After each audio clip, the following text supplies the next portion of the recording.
What is up, everybody? How's it going? Welcome back to vidIQ, where today we are going to be taking a look at your YouTube channels. Yes, you can submit using the forms below. We'll explain more about that in a sec. And if you do, we might pick you, and your channel might appear on screen, and we will give it some critiques, some constructive criticism.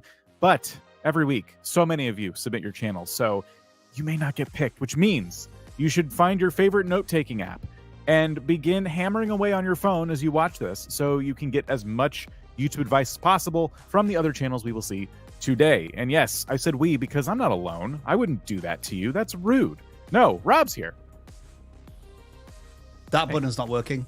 Great. Awesome. It was supposed to do something. Thanks, Dan, and it didn't work.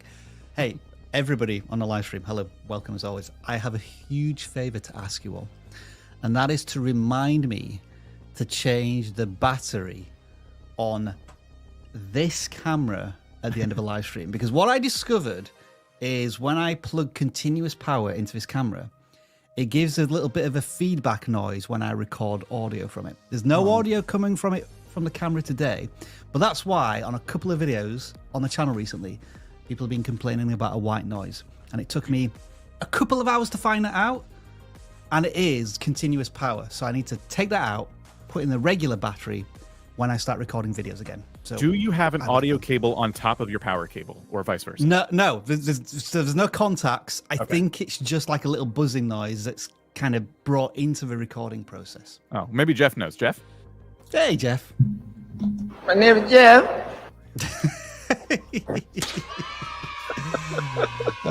All of a sudden, yeah, it's probably like a cracked wire or like a bad ground inside the continuous power, because I've had that happen before a long time ago. I swapped it out for a different one and I was okay, but you know, it's up to you what you want to do. But battery power, you can do that. It just sucks when the battery dies in the middle of a recording. Yeah, it's so annoying, isn't it, when you just add like a new variable and you don't realize it's made an impact on the content until like you're 2 videos in. And here's another thing. I think this has proved that my hearing is getting worse because I can't hear this noise that everybody's been complaining about. I'm guessing it's one of those frequencies now which is kind of gone from my hearing range as I get older. But yeah, the trials and tribulations of a YouTuber. Oh, also it's live. Oh, there you go. Yeah, no, nearly forgot that. Fixed. Now we fixed it. Can we do a subscriber update as well? Like, I think we should be on the road to 2 million subscribers at this point. So I'm going to try and remember to do this every single week. And of course, you can impact this by subscribing to the channel if you haven't already done so. I don't care if you do. I've already said that I don't care about subscribers, but just from a vanity point of view, where we will buy some new trinket to celebrate 2 million subscribers. We're currently on 1,775,124. There was another one who just came through. Cheers. So will it be a trinket or a knick-knack or a doodad, or what are you thinking? I'm thinking another wrestling belt at the moment, but we'll see. We'll see. Suggestions in the comments, like if you want us to order a unique 2 million subscriber plaque, belt, trophy of some kind, I might bring some of those suggestions up on screen as Dan continues with our intro. Yes, thank you. I'm very bored, so let's do this. Welcome to the vidIQ channel reviews live stream. Simply fill in the correct form in the video description and your channel will be considered for review during a live stream. Channel reviews are free, so no need to send us a super chat, and don't spam us in the live chat. We'll ignore it and you may be put in timeout. If you need a channel audit right now, make sure to check out the vidIQ Coach AI tool that will help you with strategies, ideas, titles, scripts. Link in the description. It's a game changer. If you submit your channel for review, expect the following. We are sharing nothing more than our knowledge, experience and passion as fellow creators. Thank you to all of our moderators who help us out on the live stream every week. You know who you are. Give us a like if you enjoy this live stream, subscribe if you love it, and share it with like-minded fellow creators. All right, let's get started. All right. So real quick, thank you for being here. We're going to be taking a look at your channels. Those forms are down below. We do accept super chats throughout the live stream. However, they do not get you a channel review. That's not a thing that happens. But if you super chat, we may answer your questions. However, as we get to the 2-hour mark, which is the end of the show, we may not be able to get to all of them. So just, I would say the last half hour, start encouraging your fellow members of chat to probably save their money. And yeah, I think that's all the bits we need to say at the beginning. Shall we get started? Why not? All right. Let's jump right So into this. we've picked some channels from the forums that are down below. We have some pre-selected channels for you. The first one was one of the first to submit on the non-gaming forum, and they're called Big Feathers Farm. They have 86,000 subscribers. They've been at this for a while with 600 videos. Congrats. Yeah. But as you can see, the view counts, they're, you know, you hit 1,000, 3,000 sometimes. There's a few hundreds in there. So I think there's a lot we can dig into with a channel like this. What's already interesting, Dan, is one of our tools is quite handy here to show us the outliers. So as you say, even though they've got tens of thousands of subscribers, it looks like the average view count is around about 1,000 views. And then they have outliers such as like 15 times outlier here with the take care of a 50 plus chickens. I'm just wondering, did they have a viral moment in the past that's caused a discrepancy in the numbers? Oh. Or is it a lie, or is it shorts where they've had some real success? It could be shorts. Yes. Okay.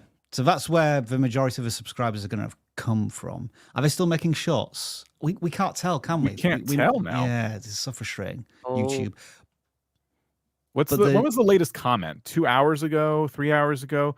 Okay, so this is probably very new. Yeah, okay. Given all the comments are just from hours ago. And it already has 8,000 views. So if this was uploaded like today, it's probably going to be a banger because it's already at... This is a lot for, I think, a brand new short. So it's good to see that they've got their creative fingers in a couple of pies here, those being long form and shorts, and they've continued to have success with the shorts. Do you know from the form if they were interested in the shorts or the long form aspect of content improvement? Let me see. They are not the first channel. They are the second channel because we already looked at the first channel. So they describe themselves as a shorts channel. Yes. Now, real quick, why didn't we pick the first channel? I just want to say this. I was going to say this, but then since we saw it, it's because we already reviewed that channel, and I looked at it, and nothing seemed to have changed on that channel. So just a quick tip for you. If you would like us to look at your channel, but we've already seen your channel, and you've seen us see your channel, it's good to kind of take some of the tips and advice. Otherwise, we're not really going to change our advice. Anyway, so we picked this channel. But yes, so they want us to focus on their shorts, which is great because I think there's a lot of potential here in their long forms, but they have a focus, and right now that focus seems to be shorts. Shall we just watch this latest one to see what we can see? Sure. Oh my goodness. I don't think I've ever seen it like this before. Don't tell me that this isn't the cutest thing I've ever seen before. A lot of This suspense. is the first time I've seen my cats like this. You can see one right here cuddled up in the... No, it's cats. I'm not interested. Swipe. One down in there cuddled up. Swipe on, Dan. No. You can see one Less of the cats. here. Boo. It's a cat video. Right there, cuddled up in the straw. I can't hear the video. Okay, well, it's a video about cats everywhere. Someone's got to protect these chickens. I get it. I agree with you, Dan. Like the setup there was really good, wasn't it? Like, oh my goodness, I need to show you this. Then a little bit of suspense, but there's still something happening during that suspense because they were opening the gate, and it didn't reveal exactly what it was until about 7 or 8 seconds in. Then it's, for some people, cute cats. Fine, I get it. Excellent shot. I think the short storytelling element here is chef's kiss. Keep doing that. Mm-hmm. I like their use of captions. I don't think they're hard to read or anything like that. I would be curious to see what this looks like on a phone because the way they frame their captions is pretty low, and YouTube likes to take up that lower third of the screen with a bunch of stuff. And I would say they've probably just added more things as Shorts has been released. Now, if you have products, that's there. If you have a video linking from your short to a long, that's there. So that lower third of the screen is not a great place for captions, in my opinion, but I'd have to see on a phone to see if this falls into that trap. But that's like a really, really small thing. Like, to point out anything I think is, quote, wrong with these shorts. Jeff, has anything jumped out at you? I would probably reverse the colors on the text. Yeah, good point. That's for me. Instead of having the white shadow with black text, I'd go white text with a black shadow, just to make it pop a little bit more, make it more legible. Aside from that, I mean, they're doing pretty well on shorts. I don't see any reason to stop doing that. You know, I think if anything, continuing to have some sort of storytelling structure in that's something that they could also lean into heavily on the long form to try to improve some of the views on that side as well. But definitely keep going with that. But I think at this point where they're at with the channel and And I don't know if they're trying to improve the views on their long form, but I think storytelling is probably going to be the way to go for that because they're doing a decent job on shorts. So there's no reason why they couldn't do that on their long form as well. It's a little bit harder, obviously, with long form, but the payoff is definitely worth it. The titles are short and they're kind of always teasing something. So again, I approve of that. Could they maybe experiment with no hashtags, or do they want to check traffic sources from hashtags? Because maybe the hashtag is interfering with the title a little bit. That could be safe for the description. The one really intriguing thing I want to ask here, Dan, and you can chime in on the list a little bit because you have some experience.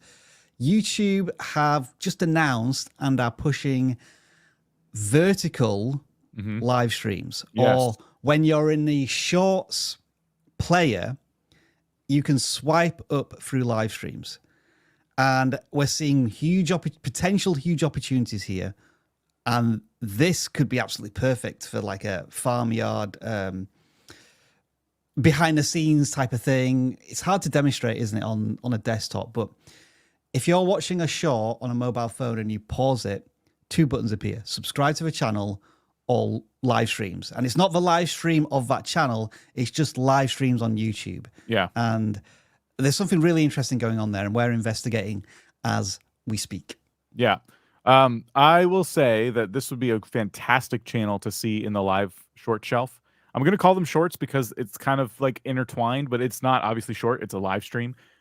Yes, if you want to find this, open shorts on your phone. You can't really find it easily on desktop right now unless you're following someone who already is doing one of these live streams. Open shorts on your phone, pause the short. At the top, you'll see a live button. Tap that. You will be in a totally new place. And you can just swipe through live streams. And there's all sorts of stuff. There's a lot of gaming channels in there doing live streams, but there's also a lot of like Q&A going on. And this is like, oh, you saw, okay, hold on. Let's see if we can do it then. So there's a short playing, fine, cool. Pause it. Pause the it live button. so you can see the live button. Yep. Tap that. You missed it. You missed it.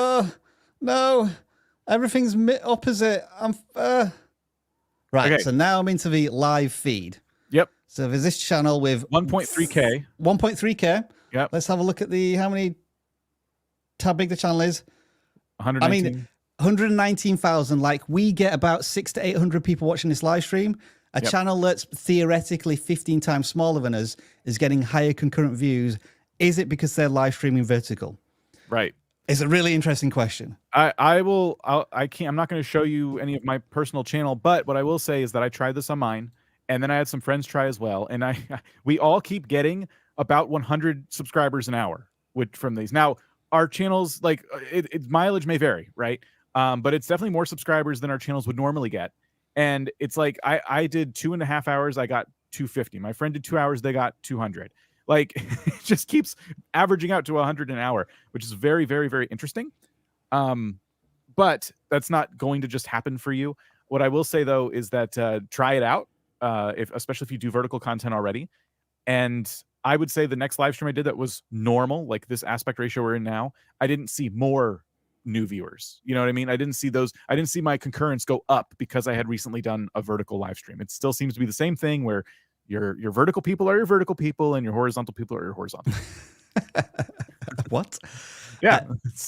Two interesting things in the comments here. Somebody's saying, whoa, live shorts, what? So like creators are not really aware of this at the moment. So that means opportunity now that you know that it exists. Yep. And then it's not really live shorts though.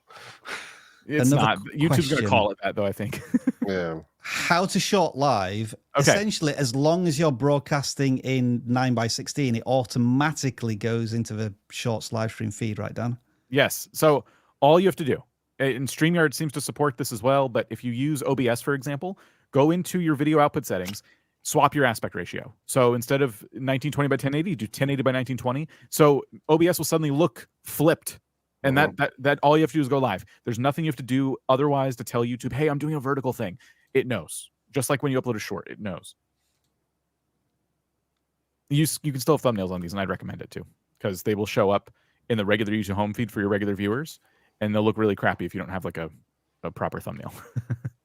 But cool. So yeah, this channel is launched just in all kind of discussions. We will go to just check, Dan. Have they done any live streams? Because we mentioned it, but wait a minute. Are they actually doing any? Was this a vertical live? It's 3 minutes. and it's vertical. But it's from 4 months ago, so it was prior to what's Yeah. happening now. Got it. So they typically just do a lot of vertical content. I mean, a lot of channels have big success with 24/7 streams. I'm not suggesting this channel does that yet, but they could experiment with just like a 4-hour stream on their chicken coop in vertical just to test the waters, see what happens. Yeah, that'd be really interesting. So yeah, lots of tips in there. Thank you, Big Feathers, for sharing your channel. Couple little tips for you in there. Just to recap, we talked about flipping the text. So instead of white stroke around black text, it's black stroke around white text. And you could look on your phone, see if this is being covered up by some of YouTube's overlay, and tell good stories. Go in there. Like some of your shorts jump out more than others, and I think it's because probably just storytelling elements throughout are stronger in certain ones. So definitely learn from past successful shorts. And let's pre-congratulate them on 100,000 subscribers, because they're going to get there this year, right? Yes. Well done. All right. Next up is Routemaster Studios. This is our first gaming channel of the day. 1.2K subscribers, which is awesome to see. So they've probably hit monetization at this point with some of these views. But I would say there is a lot for us to dig into in terms of the types of videos they are doing. They do some shorts as well. Let's see, nothing super viral or anything like that. So we'll focus on the long form videos. They tend to focus on buses, and their biggest game that they seem to play is this Croydon Roblox. I'm sorry if I'm Croydon. Okay, well there you go. So it's a Roblox game where there are buses, and it seems to do really well. 3.8K views on a channel with 1,000 subscribers is nothing to sneeze at. That's fantastic. And it seems they're also trying to give people some valuable tips. So lesson number 3, press this. 5 things I wish I knew when I started playing Croydon Roblox. So that is really cool because it's not just them kind of doing Let's Plays where they drive buses around Roblox. They're just trying to do the general, like, hey, if you're new to this game, I have some tips for you. Where things get a bit lost for me, and I'll pass to one of you guys, is when they kind of leave the gaming niche and talk about model buses. And I don't necessarily think this is the worst title or anything, 10 model buses that I think you should buy. It's just weird coming from a channel that plays a game where you drive a bus. And I wouldn't say these interests necessarily align, in my opinion. It's a bit of a stretch. It's still about buses. Over many years. But I don't think people are watching because of the buses. I think they're watching because of the game that happens to be about buses. Correct. Yeah, I can see where their mind went by going that route, but it's not the same. It's not the same audience. Somebody who's into Roblox may not necessarily be into buses and vice versa. So this kind of feels like more like they had kind of an interesting thought, and they were like, "Yeah, you know what? Let me drop a video on this and see what happens." But yeah, normally it's something I really wouldn't recommend unless you can find a strong way of tying it into the rest of your content. Perhaps the better way of approaching this would be rebuilding these model buses in the game itself. That would have had a tighter crossover. Yeah. But, you know, the creator experimented. It didn't work in this instance. It looks to be fair enough. Move on to the next idea. I also want to credit as well the just the effort being put into that video, Dan, the one that we just saw. Like, you can tell that they don't necessarily have the right equipment, and they haven't got a tripod, or they're not entirely sure how to frame stuff yet, but like they're giving it a go, and that they're expanding their skill set by doing that. So I do want to applaud them and keep pushing them to be kind of adventurous and explore their ability to film. Not just like, this goes well beyond screen recording, and they've done something which visually looked interesting, if not like a little amateur. But that's fine, you know, that's what YouTube is in one sense. Yeah, I loved to see the effort. There's a lot of different shots in there, and they have a collection. Like, this is obviously a passion for them. Yeah. So I definitely commend them for testing this. And like you guys said, there's probably a stronger crossover here, where maybe if you have model buses that resemble the ones in the game, you can do some side-by-side and things like that. It's just the reason we worry sometimes where we see somebody like swap interests in terms of how the audience is concerned. This is a totally different video. Is that you can attract some new viewers, but they're new viewers who are interested in the model buses now. and it becomes difficult to like grow this community because you're kind of growing two communities, and now you're juggling back and forth between these two. And that's in the best case scenario. Worst case scenario, people get confused and they just don't click on these probably higher effort videos. There's a lot of shots in here, a lot of editing going on. They had to do voiceover. Their audio sounded good. Like there's a lot going on here. Another thing that brings a smile to my face, though, is, and I'm going to do a big fake smile, the titles. I think this creator is adopting a lot of the tried and tested titling styles, like bus versus plane, like the contrast and comparison. You know, the 5 things I wish I knew, the classic listicle. What is it? Listicle. I reviewed 29 of something. You know, that's like a large number. It kind of presents an idea of epicness. And so I encourage the creator to continue with these titles. We are launching a video, I think, next Monday, which may really help you, as it's kind of a compilation of all of the different title formulas that have been used in the past. And that might give you some great ideas as well. It's for all viewers of the live stream as well. It's kind of like a mega compilation of title formulas. And for this channel, more to use. I did have one more question, Dan. I'm interested in like the total addressable market, like the size of this potential topic. So could you do a search for Croydon Roblox? I suspect this creator is already going to be one of the leads here. So they were top of the search rankings, and then they're second. So like, again, incredible. This creator has found their niche and is dominating. Yeah. The challenge is, you're already king of this hill. Is this going to be where you stay if you continue to look at this content? You've got some outliers here. I'm presuming CLAAAW does all sorts of Roblox mods, and they just happen to touch on that one, which has allowed them a lot more views. Yeah, they're jumping in and out of mods because they can afford to do so. Yeah, I want to point this creator out as just, is this the top of your total addressable market? I don't know, because we're just learning about this for the first time, but let's pretend for a second that this is the best creator, quote unquote, by subscriber size in this space that covers this game. Now, you'll notice this isn't just one game. Cargo airline company in Roblox, created a cargo airline company in Roblox. So is this the Croydon thing? No, probably not. Like, I think the through line here for this creator is Roblox games that involve mass transit of some kind, planes, trains, automobiles, kind of thing. And that to me is where our hero channel can like look to if they want to branch out after like they feel like they're done with this particular game. To me, the Switch is not real life model buses. If you want it to be, you can commit to that. But I think the Switch is like the next big Roblox transit game, and it's not exclusive to buses.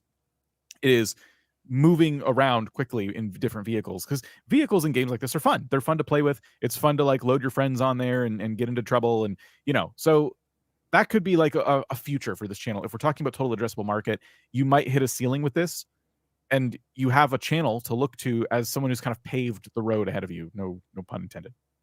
Final quick thought. Thumbnails, a little busy, a little complicated. Could be simplified, but I'm sure we'll get to that conversation with another channel.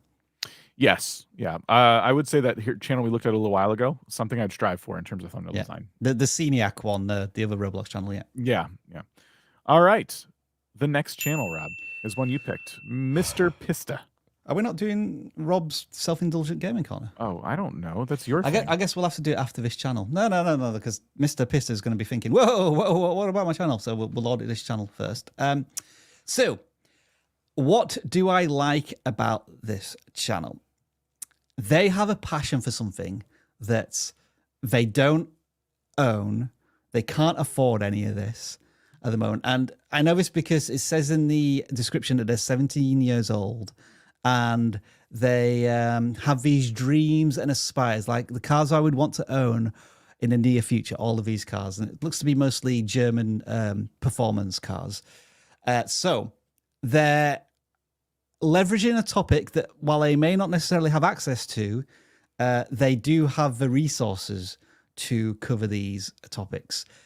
I love the thumbnails. There's a certain amount of branding, like with a sunset background, good image of a car, and then the attention grabber is the price. Like, whoa, all of these will look to be expensive performance cars, and I can get them at these prices.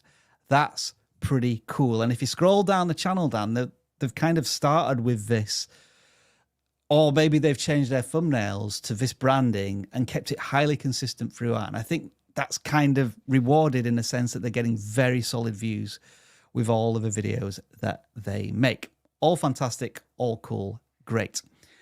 Now what we need to do is watch one of these videos, and maybe just for 20 seconds, if you want to take a pick, Dan, whichever one. It's like the most classy car you can get on the budget. And they are incredibly underrated because a lot of people don't even know they exist. I mean, just look at this thing. You can't tell me it's not gorgeous. So if you want to know more, just keep watching. They're from the late 80s and might be just one of the prettiest cars of that era.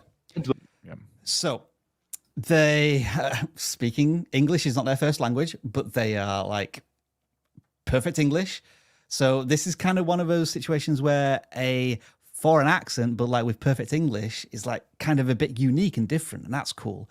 I'm curious if they have this same channel in their own language, or did they want to try and break into the English-speaking market? That's an interesting conversation, in terms of ad revenue and total market.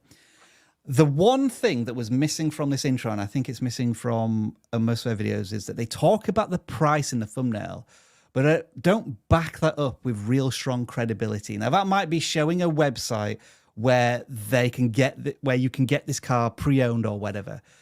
And I don't know if this is done at the end of a video or elsewhere, but like, it's just, you've made a promise in the thumbnail, but I'm not seeing a strong delivery on that promise in the hook. And that's, at the moment, that's the only thing I would change about their content. And there is one final question. Sorry, I'm going on a bit here, but things keep jumping into my head. This is an example of a faceless channel, which is clearly taking content from elsewhere.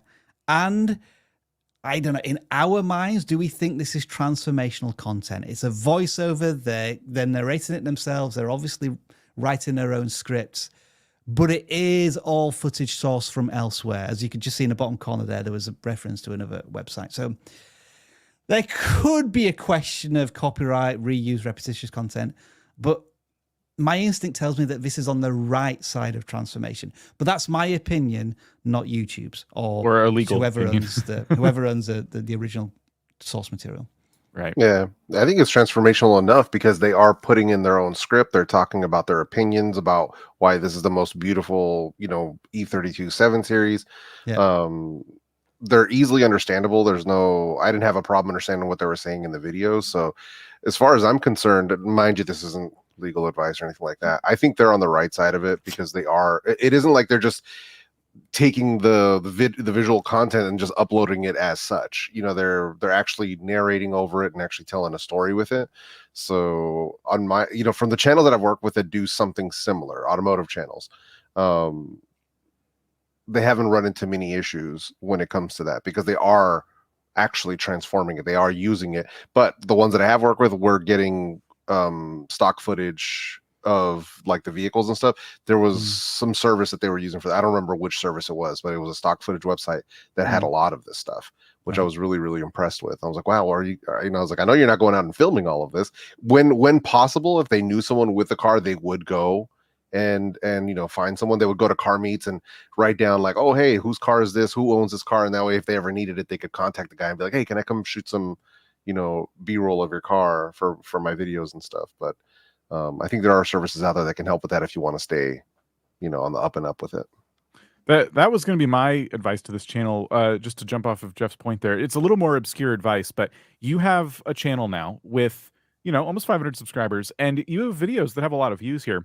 It's clear to me and to all of us just by looking at this channel that you've created that you really respect these cars and you have a lot of passion for this.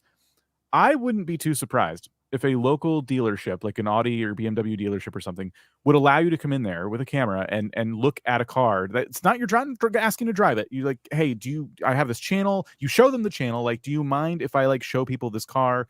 If you want to reveal your location, which is something you should be very careful about, you could say in exchange, I'll shout out your dealership or whatever.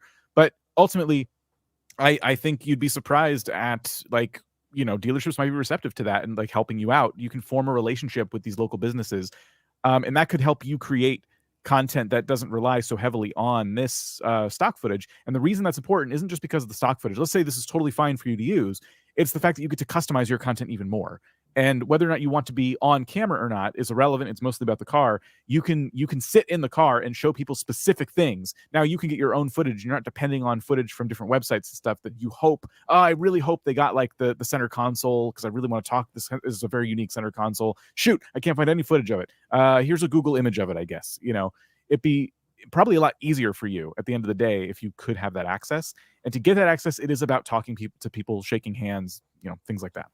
Yeah, and they'd actually, you'd be surprised at how receptive they can be. Sometimes they might not be, but asking for permission is going to be really the key to it. But I've worked with channels who have done this very successfully, and eventually, in every video when they're showcasing some type of car and they actually have access to it, they'll be kind of talking about the different features, different stuff, and then at the end of it, they'll say either at the beginning or the end or during, they'll say, hey, if you're actually interested in coming down and looking at this actual car, this is where you can find it. So and so dealership, ask for blank. And come by and check it out. It's free advertising for the dealer. I don't think they're going to turn that down, but you just have to ask is really what it comes down to. I would email the sales manager, and I'd start with an email. I wouldn't just walk in there. Just it's your chance to explain what you want to do in a quick email and show them your channel and let them get back to you. And that way you could send a few of these, and one of them may bite. So that's what I would do. I like this channel. This is cool. Yep. I think we've said everything we want to say about it. I believe so. Yeah, the one last thing I was thinking about was they've got very consistent views, but they haven't really got any outliers. And I was wondering how might you achieve that? And my first thought was if you can attach famous owners of the cars to them. I don't know if there is, because there's very niche or very specific models that we're looking at. I don't know how easy that might be to do. Or like references in films. Like, I don't know why, but I've always got this fascination of in the original Beverly Hills Cop, all of the villains drove around in Mercedes-Benz. I don't know why I remember that, but it's kind of like an interesting fun fact. What a film, by the way. What a film. All the Iron Man movies were like sponsored by Audi, Yeah. They're all driving around in luxury cars, but it's only one type. Yeah. Indeed. A bit of sensationalism. Like we reviewed a channel who's now, mind you, we reviewed this channel probably a year, maybe or more ago, called The Squid with 2 Ds at the end, automotive channel. When they had less than 20,000, they're above 328K now. And they do a lot of storytelling in their automotive. So this is somebody that I would probably recommend they take a look at. We reviewed this channel here on vidIQ, by the way. So, and they're at 328,000 now, and they are absolutely crushing it on YouTube. But it's storytelling. So they're not putting like a price tag above it or anything like that. They're telling the stories of these vehicles. So this is just an idea. I'm not saying that they have to copy this creator, but just to get some sort of inspiration on how they can do a little bit more of a breakout type of content that could attract more than just the niche people that are looking at those specific vehicles that they're talking about, where it could make it interesting for general audiences to find out about the history of said vehicle. Mm-hmm. Those were some tasty thumbnails. I guess, Dan, you have put us on screen to do Rob Wilson's... Yeah, that's for you. Shameless, self-indulgent gaming corner. Yeah, there you go. Every single week. Thank you, Jeff. We're all gamers of some description or other, and I know many of you are watching this live stream. So I'm always interested in what video games are you playing like. I know if I'd asked you this time 3 weeks ago, you would have said Pal World. And now apparently nobody's playing it because they've lost 2/3 of their user base within a space of 3 weeks. That's not nobody. So, Dan, are you still playing Power World, or have you moved on like the rest of the gaming community? I wouldn't say I've moved on, but I've definitely cooled off on it for sure. So I'm not really necessarily playing anything in that sense. If I'm going to play something, it probably will be that, but I'm not. It's not that the game feels dead. It's just that I've done a lot in it, and so maybe they're going to be updating it soon, and I'll probably be right back at it after that.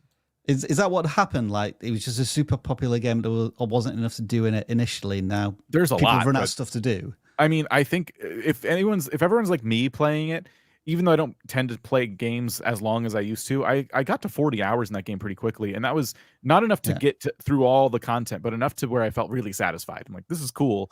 And there's more to do. I might come back. But, you know, it's just it was like a satiating game. It was like, okay, cool. That was fun. And now it's just a game in my library that I'll probably revisit regularly. Gorilla Tag getting the shout outs here. Jeff, any game playing from you recently? Starfield, probably the most recent. Still Starfield, yeah. Mm-hmm. I'd heard that had lost 90% of its users in the first 6 months as well, apparently. Yeah, it depends on the kind of gamer you are. Wow, have we got a Gorilla Tag community in here, by the way? You know what's interesting is last night I was scrolling through YouTube short like live streams or whatever, the vertical live streams, and I found like 4 or 5 Gorilla Tag videos or live streams that were going on in vertical. Interesting. Well, what's my favorite game? Well, my favorite game of all time is Champ Manager 0001. That's like a really niche UK reference of a football management game. I am currently playing God of War Valhalla. So this is a roguelike thing. And I've got into that trap of now just playing the game to do challenges, to get currency, to then unlock more stats, to then do it all over again. And it's getting a bit grating. It's getting a bit repetitive. What I have rediscovered, though, and this is not really a game, but I'm going to shoehorn it in here, is Google Earth on VR.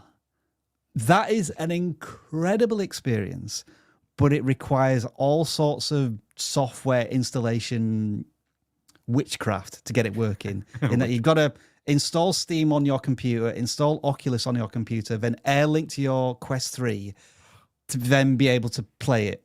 Or I say play it, explore it. So I wish somebody would release a native Quest 3 version of Wander Google Earth. But I don't think any of them, from what I've heard, they're all like kind of there, but not quite right, or there's issues with them. None of them get it quite right. Right. But yeah, Google Earth, if you've never done it as a VR experience, just to fly around the world and just see the scenes and then go into Street View. Like all I did last night was go around about 30 football stadiums in the UK, just like do a flyby drone style and then go down to ground level and just look at the pictures. Yeah, I'm just memories. Anyway, we should probably move on. Get himself. No, I never got to ask my friend AI Rob what he's playing. Oh, gosh, you're really rude. AI Rob, we're taking a break from talking about YouTube channels, which our chat just loves. What game are you playing right now, video game wise? Okay, now we sit here quietly and wait. Yeah, now we sit here in silence, waiting for AI Rob to think about the answer. Yeah, he's going to be careful about this. He doesn't want to infuriating our audience even more, saying, "What is this?" Don't worry, he's coming up. He's very excited. He's thinking about it. Yeah. Apologies for the interruption, but I don't currently have time for video games. That's because I'm devoting all my energy to Rob's video social media platform for creators of video. You see, there's always a ragdoll kitten chewing on some wires in the server room. It's causing all sorts of problems, but that's not important. What matters is the incredible opportunities for creators to get over 100% of their ad revenue. Oh, wow. Yes, we're in a lot of debt, but that's no reason not to join. Platforms is really where you need to focus your efforts, folks. Okay. Well, I can imagine a business might struggle if they give 100% of their revenue to the creators. Yeah, I maybe didn't think it through very hard, but he's still going. He wasn't complaining about that last week. I don't know. I understand the 55% split from YouTube, 55-45. All right, well, fine. We'll look at channels again. Okay. The next channel we are looking at is Chad Gibbons Sports Cards. They have 34 subscribers. They have 13 videos, so they're just kind of getting started here, it looks like. Welcome to YouTube. 1 month ago was their first upload. No shorts. It looks like they do have podcast playlists, which is very interesting. So this was one I picked. I picked this because I felt like there was a lot of hopefully like early YouTube advice we can kind of help them with. So they can maybe skip some grind, skip some steps. And it is what I will say first and foremost is I did try and look up like hockey trading cards and things like that. This is a competitive niche, like any sports trading cards, Pokemon trading cards, anything like that. Very, very, very competitive. But as a result, there's a lot you can learn from these other channels when it comes to structuring your videos, the titles, the thumbnails, things of that nature. One thing that I noticed right away was the fact that these videos are incredibly short.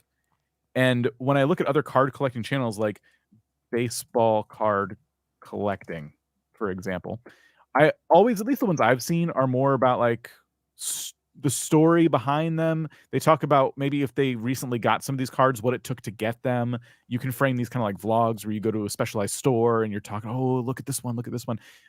So I feel like there's a lot of room here to kind of go for a watch time play and tell a bit of a story, maybe about your own personal collection, and make your videos a bit longer. First and foremost, you can probably really dig into this a lot more.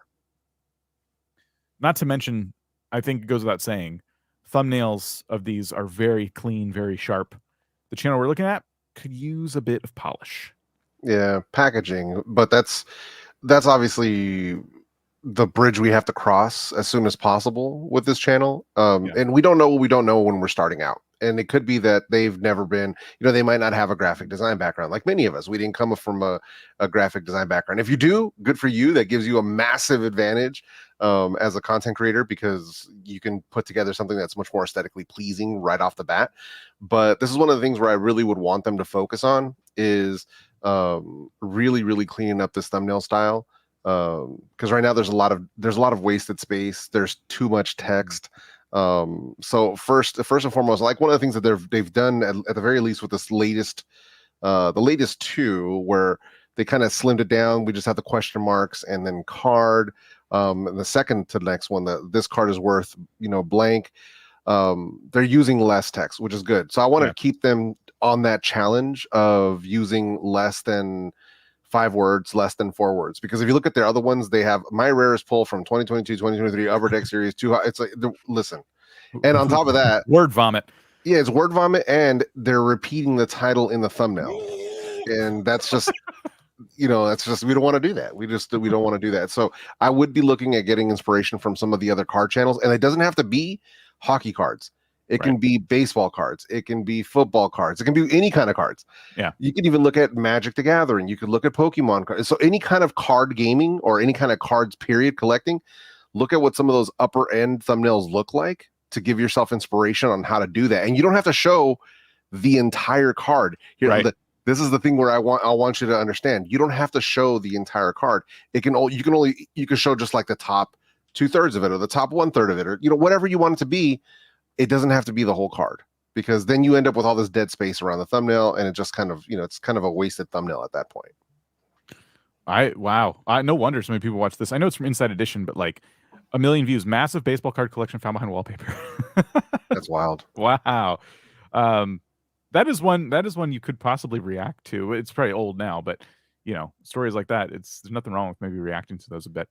I like these thumbnails because of, like you said, Jeff, they're not really showing the cards. It's more about, like, in these cases, the haul. You can see it's a lot of cards. It doesn't even matter what ones. It's just, here's a trunk full of cards. There's a lot to learn from here, but all of these thumbnails are so sharp.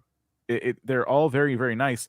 Whereas everything on these thumbnails is a bit blurry. There's just something going on where the photo editing, something needs to be touched up. All of it needs to be touched up. The text is not as sharp as the other ones. The cards are a bit muddy. So those are things that are going to help.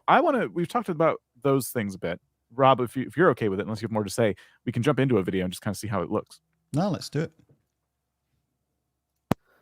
Hey guys, welcome back to Chad Gibbons Sports Cards. So there is a hand here. It's really hard to see.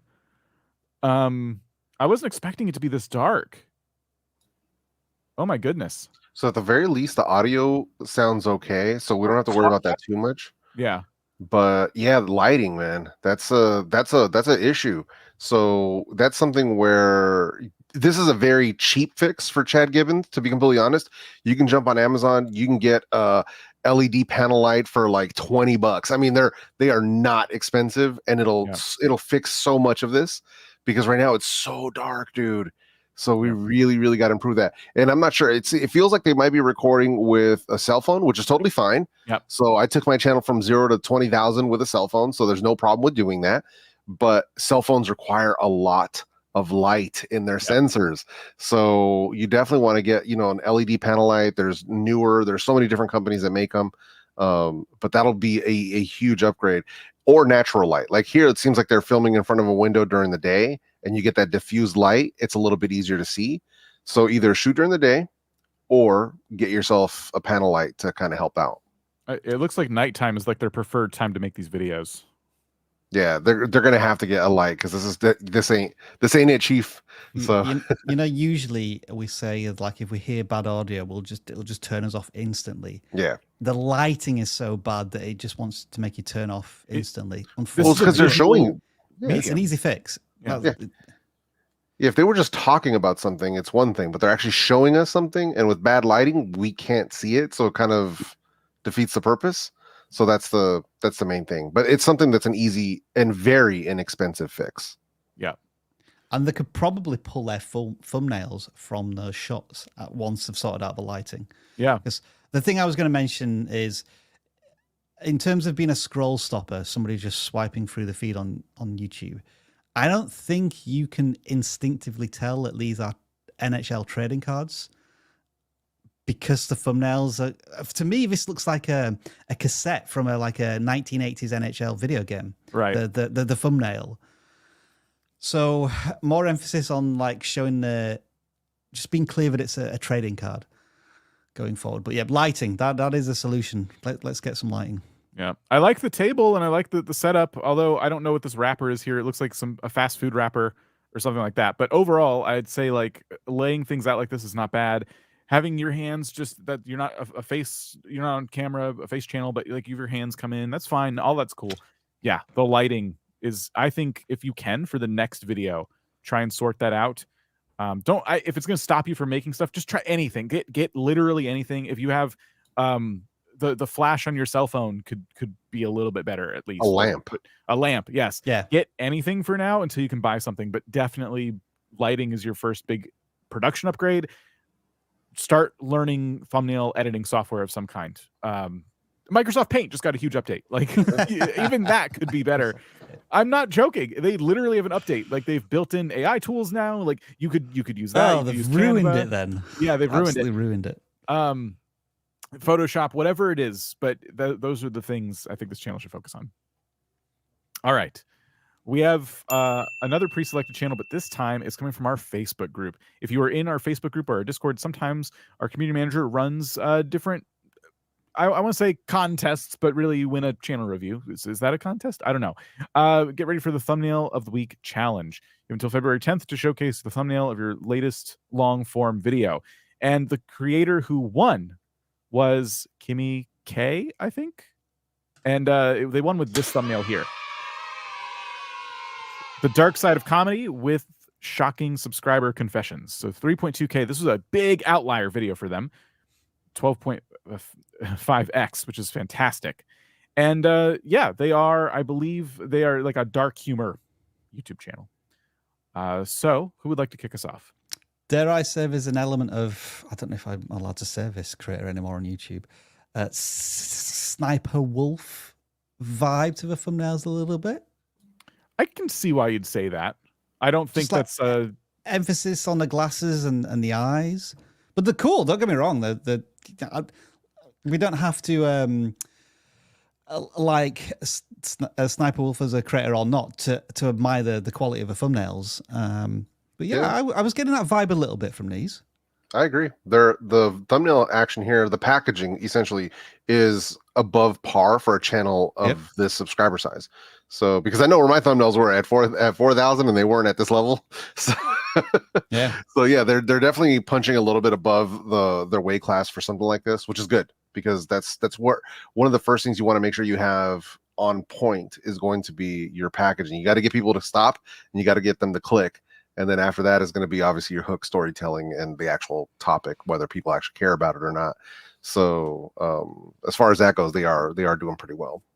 They're probably punching even higher above their weight as well in terms of comedy channels and skit channels. Always struggle to break out of this very small channel size because it's mainly their own material, their own comedy, their own content. They're not really relying on trends or like outside influences or input bias, you might say, of like people or brands that are well known. And this creator is pretty much sticking to their own humor and comedy, and they're now building a community, which is awesome to see.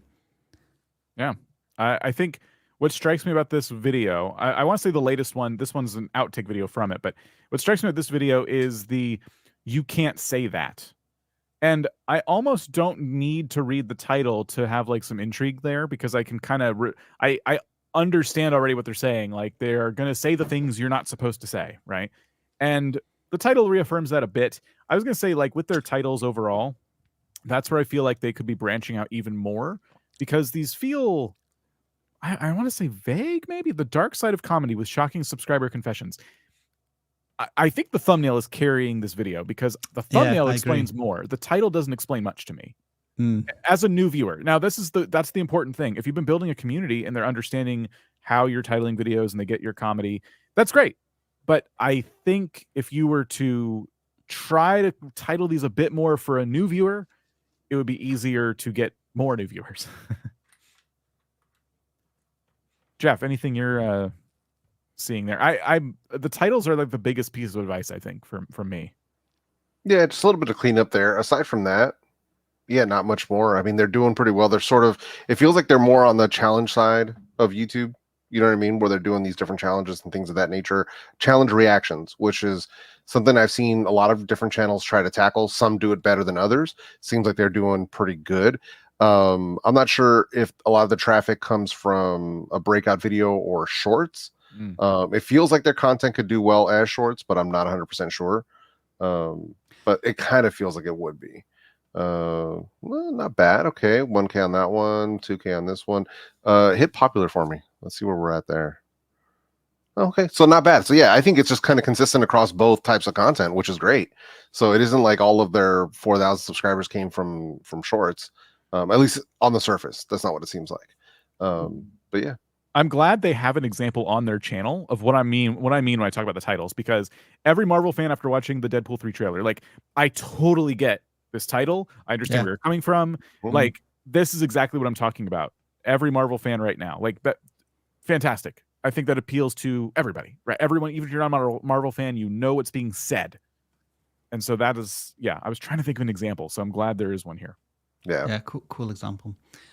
I guess we should mention, and they admit this themselves, there's a dark humor side to this. There's a bit of edginess, maybe not politically correct, some of this content. So you just have to be prepared for maybe negativity in some of this if you're kind of brushing up to certain lines of taste.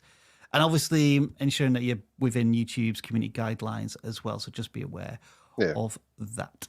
Yeah, there's going to be a double-edged sword when you step on the line like this. And just for anybody who is thinking about going that way, there's nothing wrong with doing it, but you, like Rob said, you have to be prepared for consequences of it. So you know, when you have topics or opinions that could, you know, affect people certain ways, you have to be ready for the negativity. You have to be ready for the thumbs down. You have to be ready for that stuff that comes with it. So just something to be prepared for. But if you do want to step on the line, you can build a community like this, but you just have to be careful. That's really the best advice we can give you. All right. So that brings us to the end of our pre-selected channels, which we're almost at the time where we'd start looking at your channels, at picking them at random. But before we do, real quick shout out to our YouTube coaching team. If you are looking for some one-on-one coaching for your YouTube channel, this is something we offer here at vidIQ. Slots are limited. They open up from time to time. So you can use the link down below, click Get Your Coach, and go through the process. And either there are spots available, or once spots become available, you will be notified. This program is incredible. Jeff, you are one of our coaches. Would you like to speak to this a bit? Yeah, sure. And that's one of the things you have to keep in mind, is because there are, for to get coaching like this at this price, there is limited availability. So there's only so many people we can take. We only have so many coaches, obviously. So that's something to keep in mind. But if it's, you know, if it's full at the moment, definitely put your name in if it's something you're interested in. And then they, you know, obviously be mindful of your inbox, because that's usually when it'll happen. They'll reach out to you when spots open up, and then you can get in. So overall, it's a great program. I love the creators that I work with. And we have some incredible coaches that even I would want to be coached by. So it's definitely something worth checking out. There are people who will leave testimonials as well in our Well, both on the website, obviously, but there's people who watch our live streams and they'll speak up. So it's pretty cool. So yeah, it's pretty awesome. We have, like I said, we've got some incredible coaches. So definitely something worth looking into if this is what you want. It's not cheap, but also it's not as expensive as other coaching programs. So yeah, I like it. It's a great program in my opinion. On one of my many test accounts here at vidIQ, I got a free upgrade to one-on-one coaching. So who do you think I should pick? Well, fun fact. You don't pick. Oh. Coaches are picked for you. All right. So that's yeah. cool. Thanks, Dan.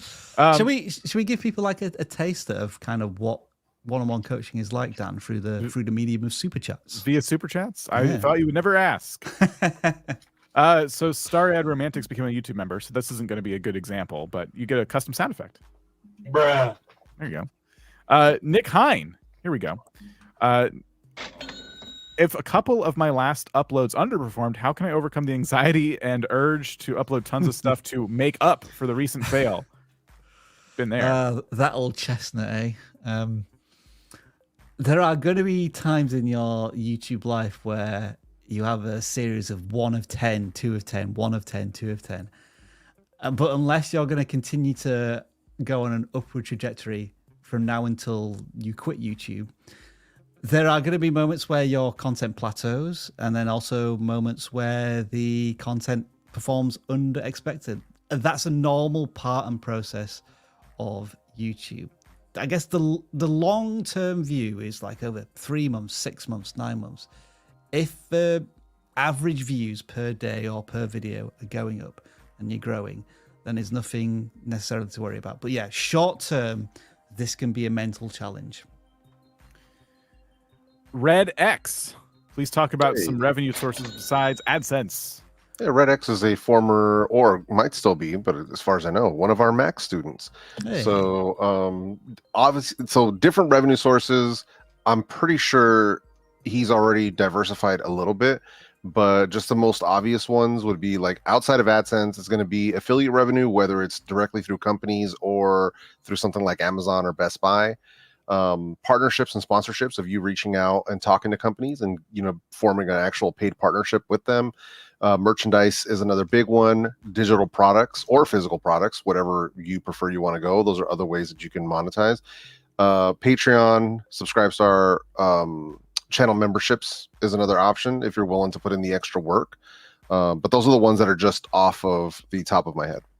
And RedX has also been ironic without realizing it in sending us a super chat to ask about how you can get revenue sources outside of AdSense. Correct. This is one of the ways. If you have a engaged community and you are willing to monetize that community, live streams, Q&As, financial interaction with your audience is one way of doing it. Steel Dog Fabrication. When reviving an old channel, 16 years, when posting new videos, should you not notify subscribers since my audience might be inactive? Personally, I don't see it as an issue to notify those subscribers. It could be interesting to see how many come back. If they unsubscribe, that's okay. I would encourage that because that number is going to be a little more accurate for you. I would notify them purely for that. It's like, hey, if you remember me and you want to come back, I have a new video. Yeah. Assuming you're still making the same type of content. True. Yeah, that is true. If you're reviving a channel with totally different content, then that might be maybe not. But then you never notify them again? Like, what do you do? When do you think all notifications became a thing on YouTube? Because I'm wondering if you subscribed to a channel and turned on all notifications 10 years ago, would you get a notification today if that channel hadn't posted again in that time? If even, I mean, I'd say even all the people that do it, maybe 5% are even going to get them based on how YouTube's notification system even works. Mm-hmm. So this is why I normally don't even bother worrying about that, because if you look at what views are now, obviously for this channel it's not going to apply, but for everybody else, traffic sources, how much of it is coming from notifications? This much. I don't bother. Yeah. 1%. If that. Yeah. Jeff said doo-doo. Exactly. It's negligible. Yeah. Have you got one sound effect done? I replaced all of my sound effects just one button. Just with this, yeah. Come on, man. Funny Games YT gave us a super chat. Thank you. That tickles you. Does that sound effect, doesn't it, Dan? It's just and used in the right way, yeah. EV Pulse. So 100 subscribers an hour. Vertical live stream means 1,000 hour live stream equals a win. Yeah, I mean, I guess so.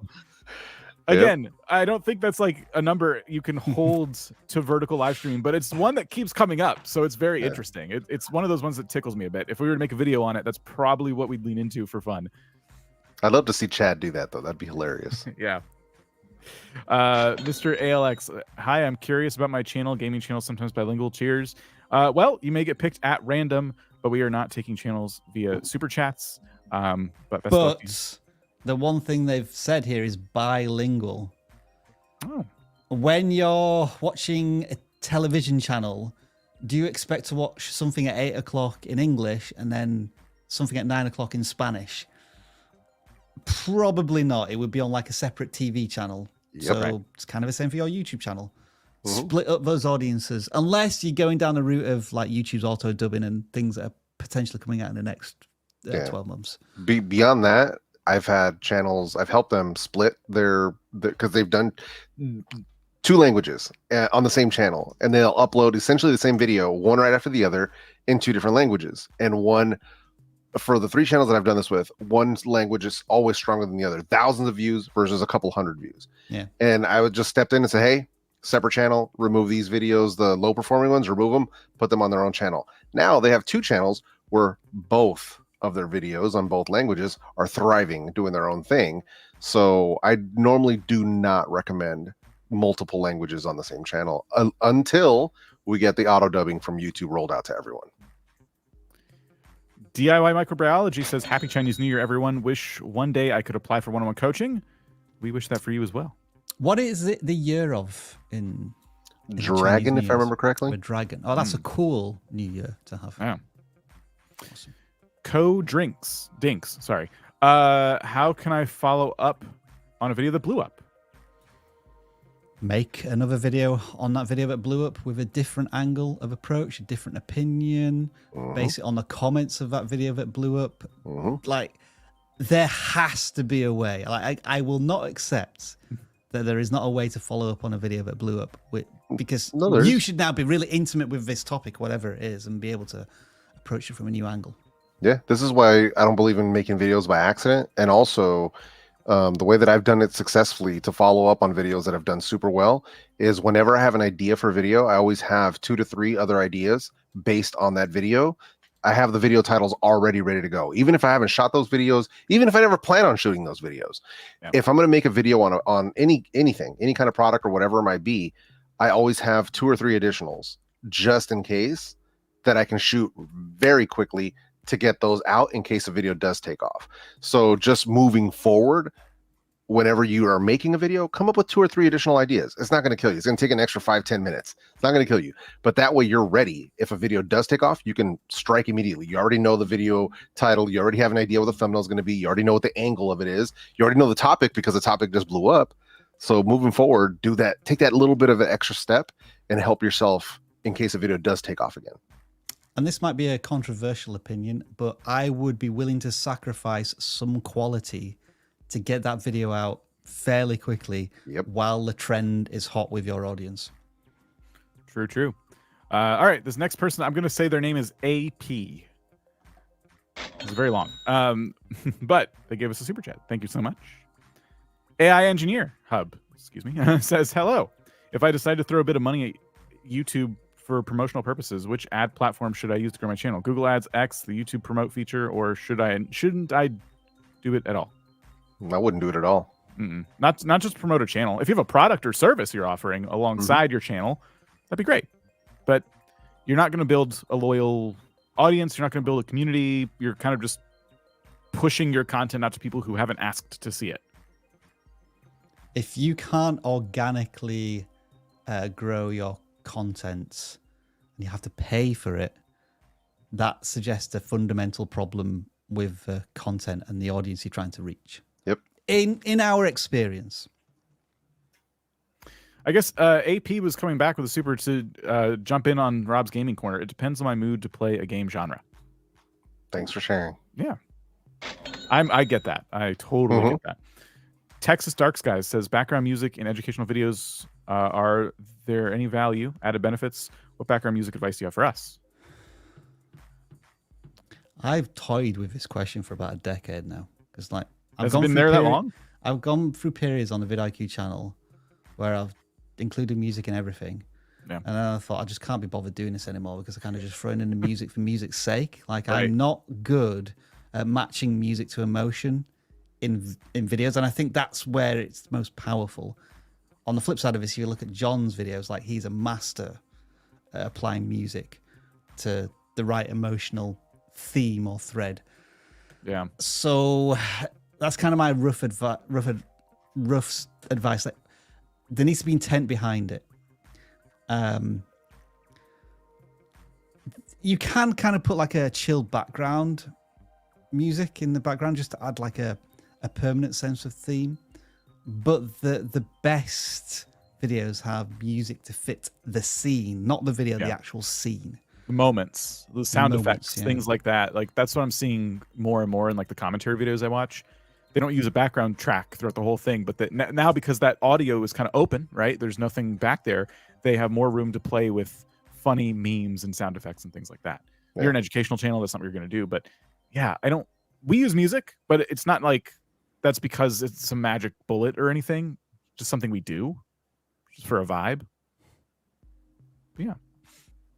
The Ragvin gave us a super. Can I use AI to create my thumbnail? Yes, You can. Yeah. You want to use your best judgment though to make sure that the thumbnail actually looks good. Don't just take what AI gives you and like, oh, AI made it, must be good. Let me throw it on my channel. No, don't do that. But can you use it? Absolutely. There's a ton of people that are using it and then modifying, adding to it, adding text, whatever it might be.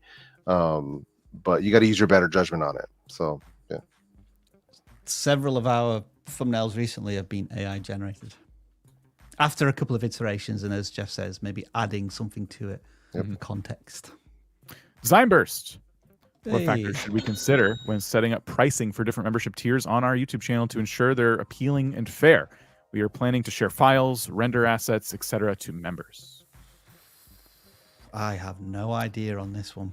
YouTube recommends tiers, and I always look at that and go, that sounds like more work. And I only use one. Yeah. I've seen a lot of people use one main tier and then say all the other tiers above that are like, if you want to support me more, here's the option to, but I'm not going to give you anything extra. I've seen people do that a lot. But what do you guys think? It's tough. I would say the stuff that takes you the most time should be at those higher tiers.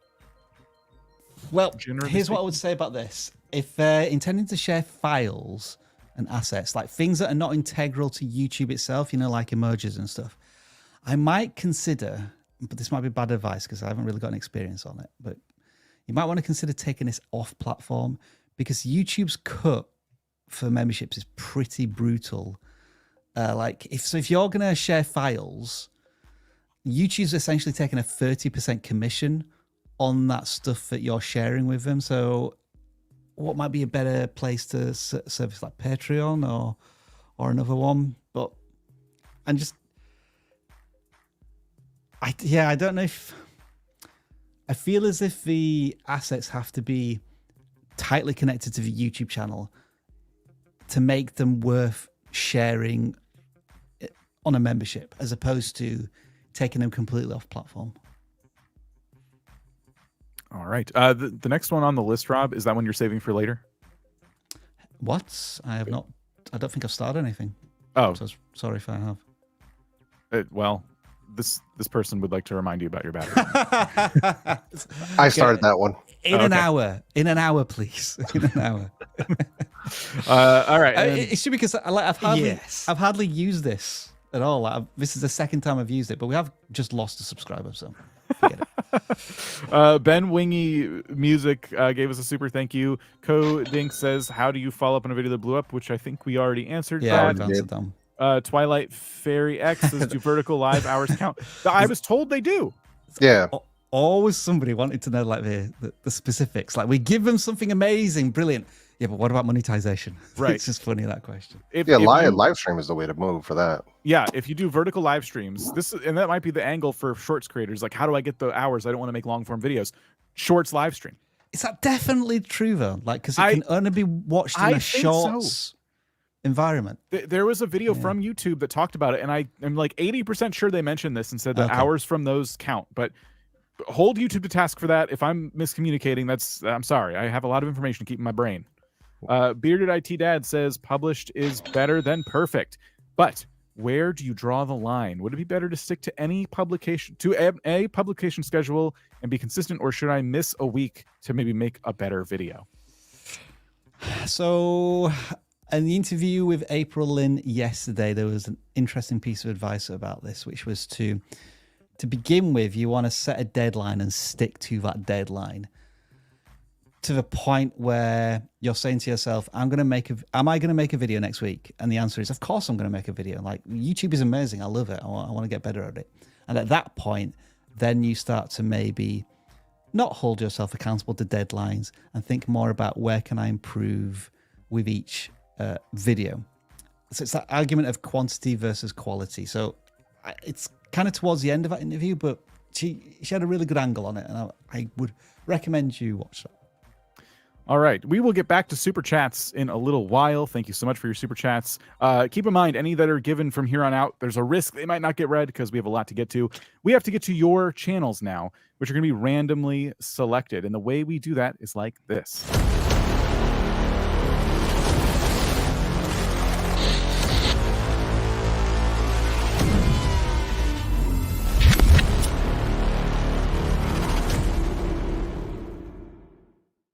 Now, gentlemen, every week we ask the CLAAAW to pick channels, and the problem with that is we constantly have to update it on the numbers we're typing in. And isn't that frustrating, guys? Isn't it so annoying to have to sit here and type in those numbers all the time? Like, we have 635 responses right now on this form. Goodness. Wow. It's too much. That's just the non-gaming form. It's ridiculous. Yeah. So I've invented a solution that will keep us from having to retype those numbers, and it works almost just as fast. Wouldn't it be great if we could just say, Almighty CLAAAW, please pick a number between 1 and 635, as that is how many YouTube channels we're looking at right now. Dan, you've got too much time on your hands. A little bit, just a little bit of time. And the CLAAAW came on, and it said... Bothering me again, are you, Dan? I swear, with each passing day, I grow fonder of the idea of being a claw for a skee-ball machine. Oh. Here we go, then. Praise to the all-powerful Neil Mohan. Let's see who the poor sap is this time. 324. That's your number. Don't say I didn't warn you. 324. Well, this is going to slow things down a little bit, Dan, isn't it? No, it's almost exactly as fast as the regular CLAAAW. So the CLAAAW has chosen 324. And that channel is... You're getting some love, Dan. You're getting some love. It's not me. It's AI CLAAAW. SFMF. They are growing a community of warriors who understand what SFMF stands for, which is good. And what does that stand for? Subscribe for more fun videos. Okay. I don't think that's what that means. I don't think that's what that means either. Okay. All right. So I don't know what channel we're looking at. This section of the live stream, we always look at channels we haven't seen before, and we have to kind of like stare at them for a minute and go, do we get it? Do we understand what we're looking at? I think so. I think this is a channel about how to maybe prepare to join the military service, perhaps in the US, which is fairly straightforward. That's probably it. And I guess there's these like trivia questions here. Are you smarter than a jarhead? Kind of like a series they're doing. Some videos have more views than others. It's kind of interesting. Is trivia the right fit for this kind of channel? Yeah. Like, oh, you think so? No, I was agreeing that, yeah, I don't know if it is the right fit. This seems like a very like inspirational like channel, one that's like, all right, if you're looking to join the armed forces, like here's like the kind of routine you should have. The quizzes kind of come out of nowhere, don't they? So it looks as if these, I presume, talking head ones where there's a person clearly with experience as I guess a jarhead, or in being in the Marine Corps, sharing their interest and experience. I think that is certainly going to add more authenticity and credibility to these videos. I feel as if maybe these quiz ones were kind of like AI inspired a little bit. I could be wrong, but possibly. The first video is like, I think what I would expect from this kind of creator, like instant regret after joining the Marines, like question mark. You know, they're basically like, I think a question a lot of people would have if they're about to join any military branch is like, am I gonna regret this? Is it gonna set me up for life? Like, what is it gonna be like? And so hearing from someone with that experience is probably very, very valuable. And I can see why this got so many views. Did they kind of run out of stories? Maybe there's experiences they don't want to share. I just feel like this would be like the kind of place to come from, but they've tried a lot of things, and that's good. I would encourage everybody to try as many things as they can on their channel. Definitely explore different ideas, but to me, this feels like a really solid win. Yeah, I agree. And this is one of those things where it feels like from me looking at the surface and basing on the video topic so far, that they haven't really targeted exactly who they want to talk to, where basically maybe they're thinking, I just want to talk to all Marines, which is fine, but targeting a specific Marine at a specific point, whether it's I'm about to join, I just joined, I'm about to go into boot camp, like if you just targeted those people, the ones that are either thinking about getting in, just got in, or about to go through boot camp, that leads you to so many different topics that you can talk to them about. What would you have wanted to know when either you're about to join or you just got in and you're about to hit boot camp? What are those things? And you can set up an entire video series just for that. Then you can target the people who just got out of boot camp. What's next? You can set up a series of videos for those people. And then if you want to talk to more experienced Marines who are a little bit further along in their careers, you can make content for that as well. But those first two categories are going to be your largest potential audience. So I think aiming directly at a specific type of Marine is going to be the way for you to move forward, because once you know exactly who you want to make those videos for, right? Let's say the beginner Marines, then you know exactly what kind of videos you need to be making, and you won't be wasting time with other types of content that, while still valuable, isn't providing you the goals for your channel, isn't helping you achieve where you want this channel to be and reach the kind of people that you want to reach. So that's just my thoughts. Whether they take my advice or not, up to them, but those are just my thoughts. I think one thing I would add is that you could also, like, when you're picking that target audience, if you're talking to people who haven't decided what branch to join, as a Marine, you could speak to the differences. And you're like, I was a Marine, but there's these other branches, and what would it be like, and what can you do in each one? And there's probably a lot of like those types of videos you can do as well that would fit that kind of, I think, general audience. Yeah, agreed. I'm guessing AI may be able to help them in this sense of generating like 20 to 50 questions surrounding what are the most interesting things that people like to know about from a jarhead, or like somebody who's been a former Marine. Because like what shops can you find outside of military bases, the nicknames, those are kind of all intriguing things that can appeal to a really broad audience. And as you said, did they just run out of those ideas, or were they bored of doing that? Because to get those types of views for the first 8 videos was pretty good, but it wasn't sustained. Mm-hmm. All right, we can take a quick peek, see if they're doing shorts. It does look like they are. What is the Marine Corps Marathon? Best Bible app for warriors. My scariest moment in Marine Corps boot camp. So yeah, they are cool. These are all stories. These are all questions and experiences. I think you can certainly turn them into long form content as well. Absolutely. All right, so we will pick another channel, but this time it's going to be a gaming channel. So let's boot up the CLAAAW here and say, oh, gracious CLAAAW, can you please give us a gaming channel to look at? Now, there are 496 of them who have submitted, so we need to pick a number between 1 and 497 now. It just went up. Let us know. Yeah. We need some interval sound effects now. Oh. This sounds like the intro music to Command & Conquer. If I were a claw in a pinball machine, I wouldn't have to put up with this. True. Praise to Neil Mohan, the keeper of YouTube chaos, that he may illuminate our path. Resignedly, I pick Number 267. Good luck with that gaming channel. You're going to need it. The shade, bro. Wow. Wow. What the?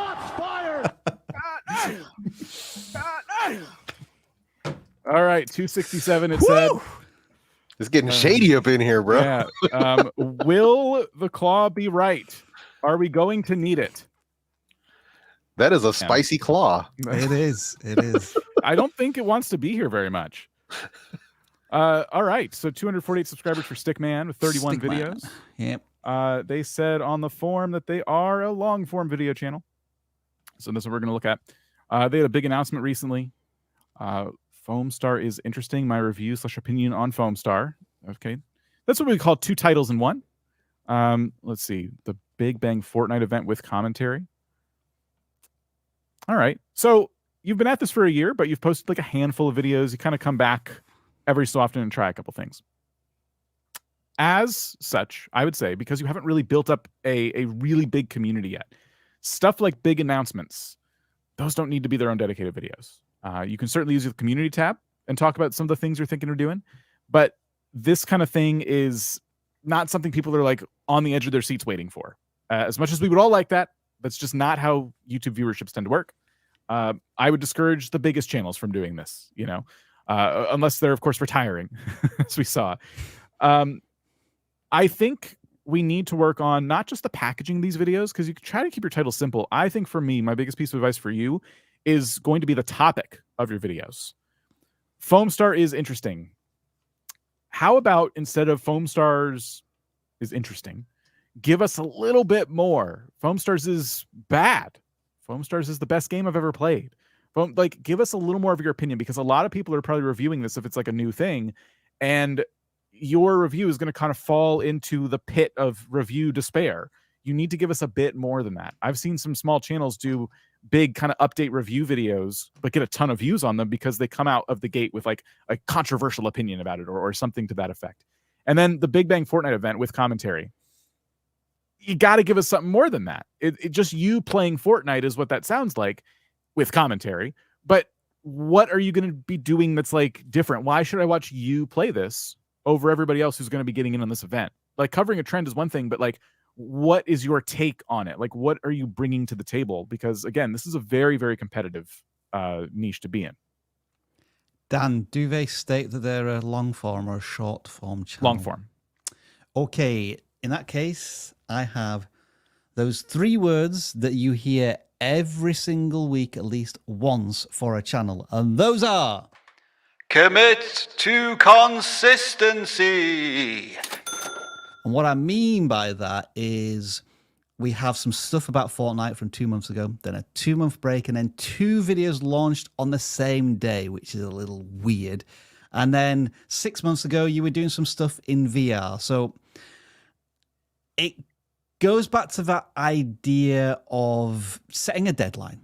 And I'm going to give you a deadline of, let's say, every 2 weeks at the moment. I think that's realistic.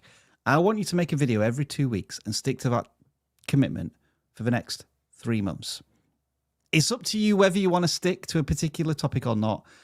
I don't know if you're ready for that stage of YouTube content yet. I just want to know from you if you can be consistently delivering something to your audience on a regular cadence, and then you can start to think about which particular audience I want to make videos for. Because right now, it feels like you're just having a bit of fun with YouTube when the end of the you've got a bit of spare time, and we need to get serious about YouTube because your audience expects a certain amount of dedication and commitment to the need to make videos. 100%. All right, we will pick our next non-gaming channel, of which there are 664 now. So, yeah. Oh, wise claw. Can you please pick a number between 1 and 664? As that is how many non-gaming channels we are about to see. And while we wait, everybody join us here for this wonderful hour of love, affection, and, well, 35 minutes of YouTube channel audits. And here we go again, running around in circles, aren't we? Honestly, I should have been a claw for a cotton candy and popcorn machine instead. What? All right, then. My tribute to Neil Mohan, our YouTube overlord. From the depth of internet oblivion, I pick number 508. Brace yourself. Non-gaming channels are rougher than they appear. Whoa. Ow. More channel, less shade, please. Whoa. 508 it is. Their long form video channel, they say, beyond every valley. Is it your mission, Dan, to outsource every single part of this live stream to AI? One character at a time. Yeah. One segment at a time. So the next bit we need to do is super chats. That would be hilarious. We can do that. Listen, with AI Claw, no one is safe. Okay, everybody's catching strays today. All right. So Beyond Every Valley has 133 subscribers. They have 70 videos, and they uploaded something just 20 hours ago. They're uploading very frequently, except no, maybe in the last week or so, very frequently. Interesting. So what are we looking at? I think this is a food channel, but the thumbnails give me this kind of feeling. Oh my. There's some vomit-inducing colors here with kind of like browns and pasty yellows and just like a lack of sharpness and clarity and pop in the thumbnails. As for what type of food it is, what is it? Calzones? I feel like they're making calzones, and they have this product called a crimpet. But I think the big mistake here was just kind of tucking it in the corner of the thumbnail or making it the whole thumbnail. You should have maybe laid out a tortilla with stuff in it and show it being closed inside this thing, right?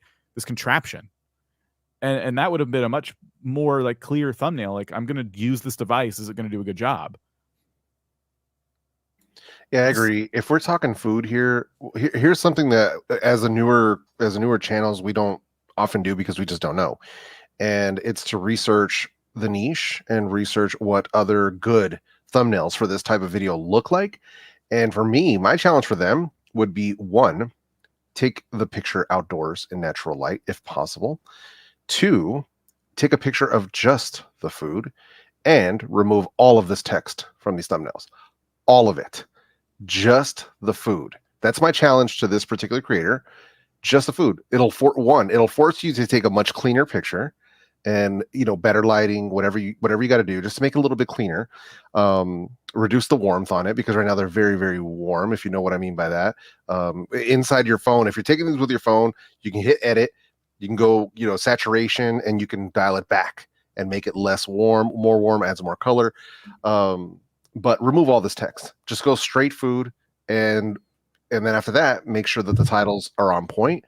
But yeah, there's so much text thrown over this that it's just drawing the eye away from the main point of the video, which is food. So this is one of the things where I really want to challenge them to just don't bother with text. Just go straight food. What's a crimpet, Dan? Can we search for that? Oh, I thought you wanted to see the music. I think it makes stuff. Crimpet. Crimp. That's crim. No N. It. We're going to type armpit. Now, okay, these thumbnails, I want this to be the golden example. And I know it's from the brand. The better. They're better, yeah. If you're going to feature just this, this is the right way to do it. This is kind of similar to what I was thinking, where you're like holding the result. That's theirs. Sorry, the one below. Oh, I was talking about this one. Yeah, sorry. Now, yes, this did very well for you. A beginner's guide. But what I like about this thumbnail is we're zoomed out, right? It's you can actually get a good visualization of what it is we're talking about. And the text is like a beginner's guide using you crimpet wrap maker. Okay, check your spelling. But other than that, this is the type of video, I'm not even kidding, that a lot of regular consumers are going to look at. They don't want to see what the brand thinks of the brand's product. They want to see what real people think of the brand's product. And that is the advantage you have as a YouTube creator who is like covering something like this. So I think this was a good win for you. But I wouldn't say you follow up with just constantly reviewing this over and over, but you could make it part of your content where you're always making meals with it, and then you could throw back to this review. By the way, if you want to see my review of this product, I made a review a while back. And then you could do another follow-up where it's like crimp it 6 months later, or something. Like, do I regret it or whatever?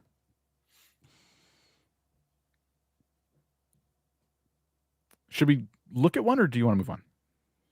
I think they've got plenty to be working on. Like the thumbnails is the big thing they need to fix right now. Packaging is such an important thing, and I think their videos are probably good, but you have to get people to click in. And right now, there's so much going on these thumbnails. Less is more. So that's the biggest thing I want them to work on, is definitely their packaging for this product. Less is more. I like that. Yes. I agree. Let's look at another gaming channel and then get back to super chats. So we have 521 gaming channels now. So we'll let the Claw know. Oh, super smart, intelligent Claw. There are 521 gaming channels awaiting for us to review them. Will you please pick one and let us know? You're very gracious and polite to this Claw. Are you jealous? Are you jealous of the Claw? You seem to be addressing it in a really curious way, and I'm wondering why that is. Oh, I'm just trying to make it feel good. It's very reverent. Yeah, reverent. I think flattering it to put it. Oh well, now it's very silent, Dan. You can't hear it. Muted. Yeah, it got muted. It's just a Claw going up and down. Yeah. This is great live stream, is this, Dan? Okay, hold on. It didn't. It should have been. Everything was up and running. I don't know why it didn't play the audio. Can you play a fart noise, Dan? It wasn't up and running. I did mess it up. Okay, hold on. It's okay, everybody. We can just have the Claw repeat itself. I'm gonna wait. No, it's fine. It's fine. Come on now, dog. I'm sorry, Claw. Could you repeat that? I muted you by accident, and everyone's mad at me. Okay, don't worry, everybody. The Claw is going to pick a number. It's probably going to be the same one because I told it to repeat itself. It's fine. It's absolutely fine. Claw. My name is AI Claw, not Clark. You're insufferable, Dan. Maybe life would be more bearable as a claw in a ticket dispenser. Hail to spectacular Neil Mohan. Back to the wheel of misfortune. Let's pick number 378. There, didn't change. Now solve that gaming puzzle. 378. Gaming puzzle. Maybe it just misunderstood me. I don't know. It's being very rude. All right, 378 is indeed a gaming channel. Yo.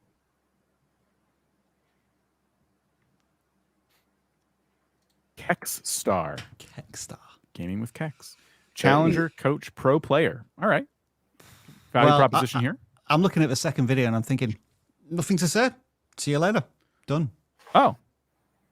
Quitting Wild Rift and YouTube for Thank you for your service. Let's give him the Titanic music, Jeff. Got you. Let's see here. We hardly knew you, Kexstar.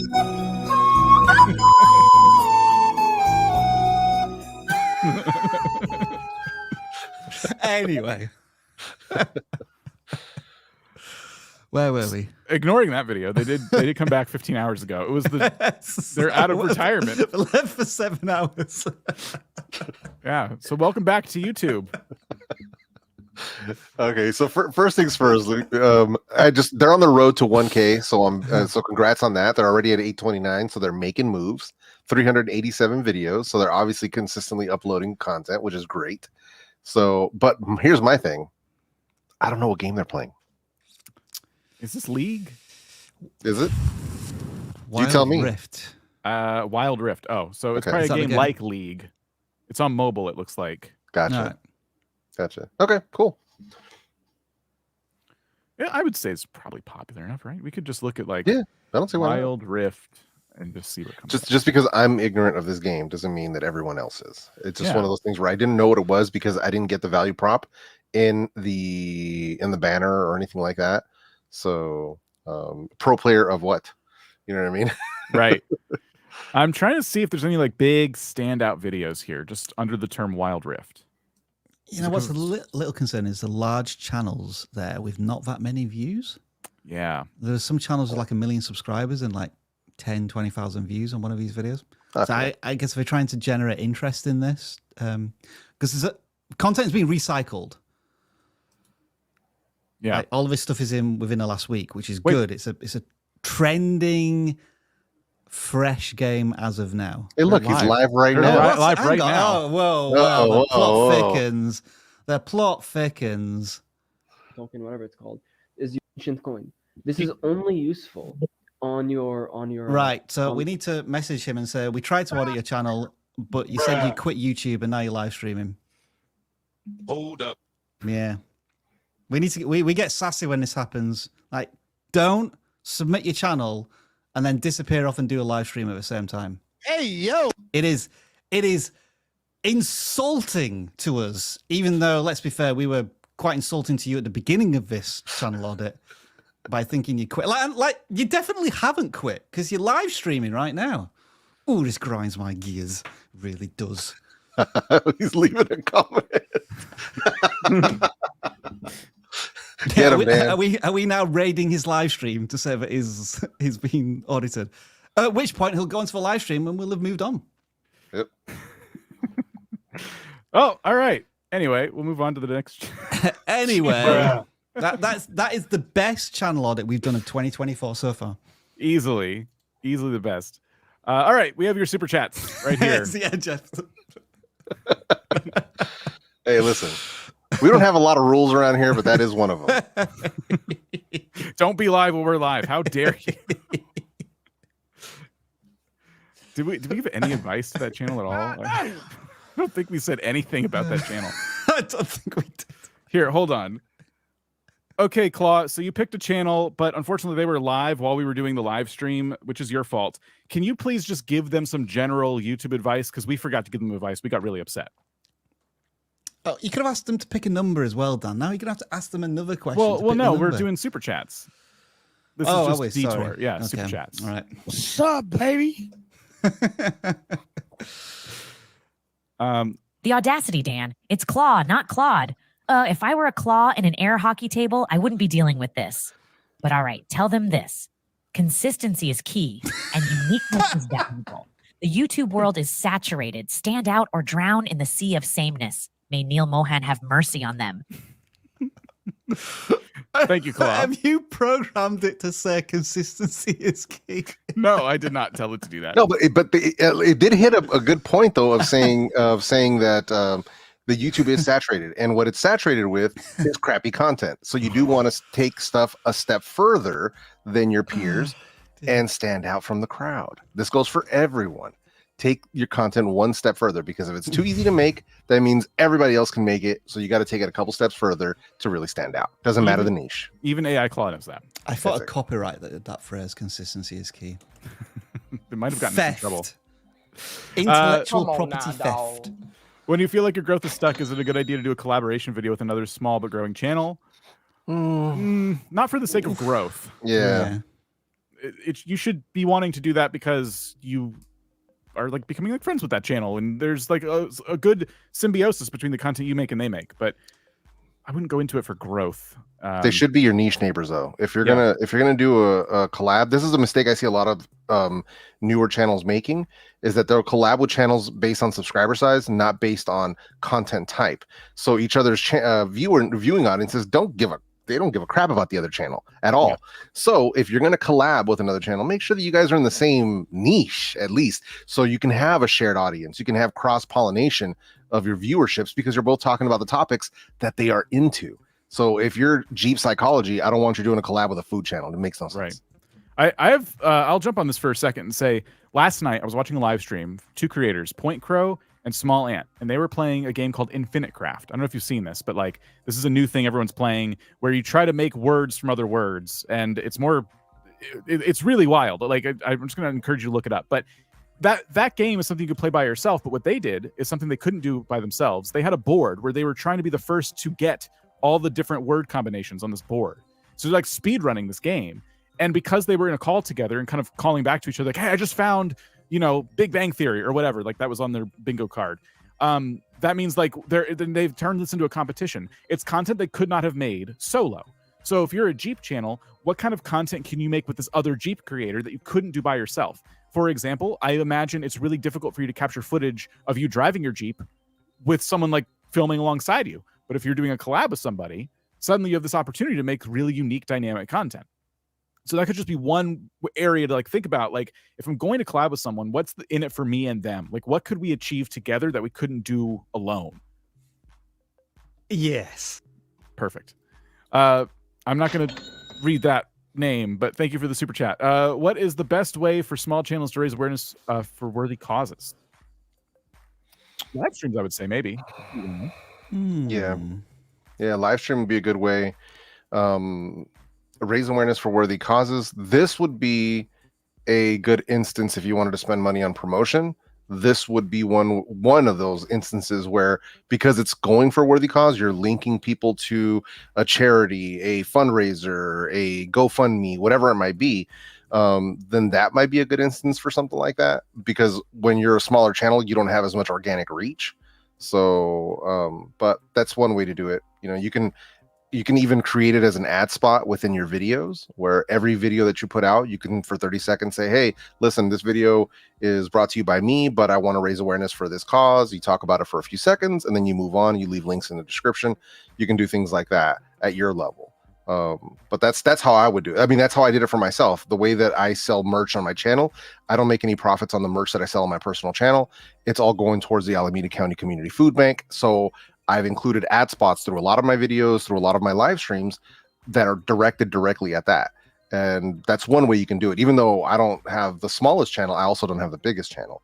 But, you know, the fact that we can bring thousands of dollars to a local food bank every year, it helps. It makes a difference. Robert Rebin's clip channel, sorry.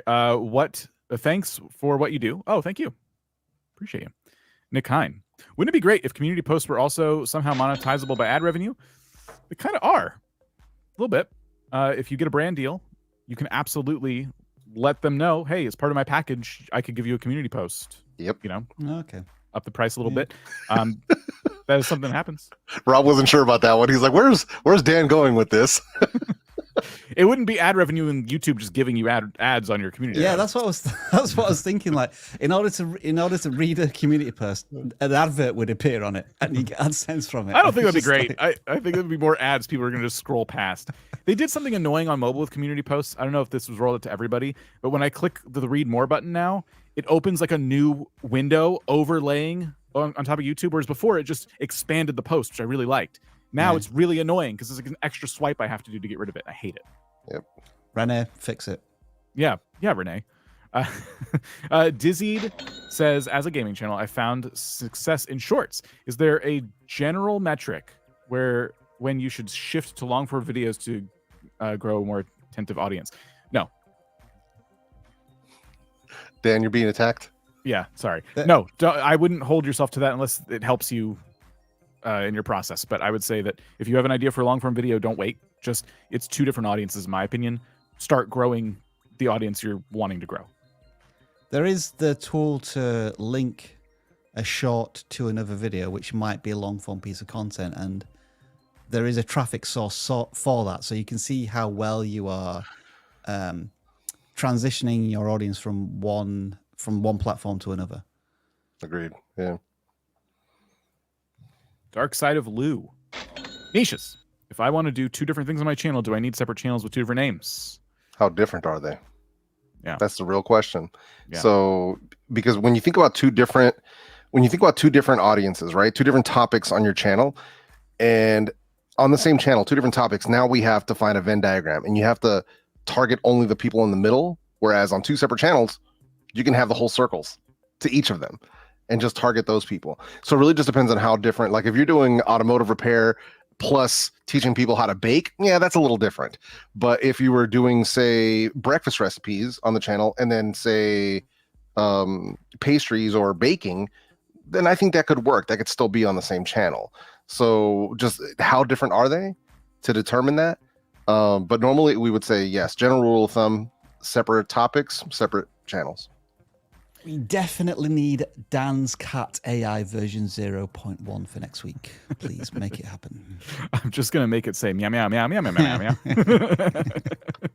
I've always wondered how to slowly transfer your shorts audience, but always struggled to get those long form views.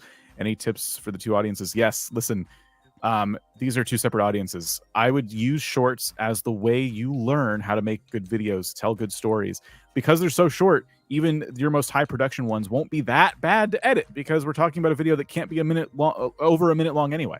So shorts are great for starting out, but those storytelling tactics can carry over to long form.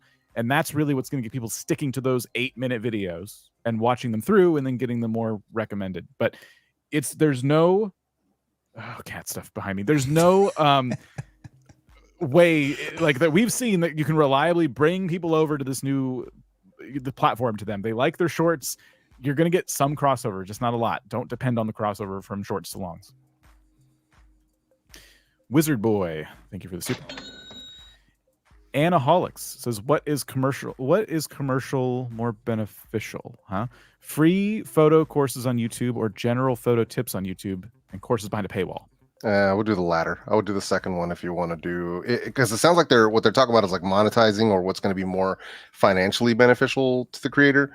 I would do the second. I would do the general photo tips, top fives, things of that nature as the free content to draw people in as the discoverability, and then put the actual like hardcore courses behind a paywall. Because if you have them out there for free, who's going to want to pay you for a membership? Mm-hmm. So yeah, I would do the second one. Ragadub Gaming, thank you for the super. Appreciate you. Legates. Shout out to the GOAT. I use your app. Thank you for your work. Thank you. Appreciate you. Which one of us is the GOAT? Is that Rob? It's always Rob. Frame Rate Studio says, what is the best way to use pinned comments? Well, if you're talking about live streams, the one I'm using today is so people don't spend money on super chats we can't read. We use them to drive people to other videos that are related to the video they just watched. Mm-hmm. If you have a product, sometimes like if you're sponsored by somebody, they'll ask for that pinned comment space as like a way to get people over to the product. Mm-hmm. I never pin comments from just pin my comment. No, because it doesn't do anything for anybody, for them, for us. Like that's a really valuable real estate. Yeah, I usually use mine for timestamps. Oh yeah, you can do that just to help people know, like, hey, listen. I mean, I put them where they're supposed to go, and they're obviously on the video timeline as well. But I also put them as a pinned comment if I don't have a specific like link that I need to put in there. I'll just copy out my whole timestamp list and say, hey, here's the timestamps. People love it. So, Starry-Eyed Romantics, thank you for the super. Appreciate you. Legatess is back saying consistency. Set up your blocked words. I've been posting every day for over a month. Set up your blocked words is fantastic advice. Absolutely. Always be updating them. Crimson, would it ever be worth it to edit and re-upload a video to make it better? I have a bad intro and I want to keep the video but change the intro.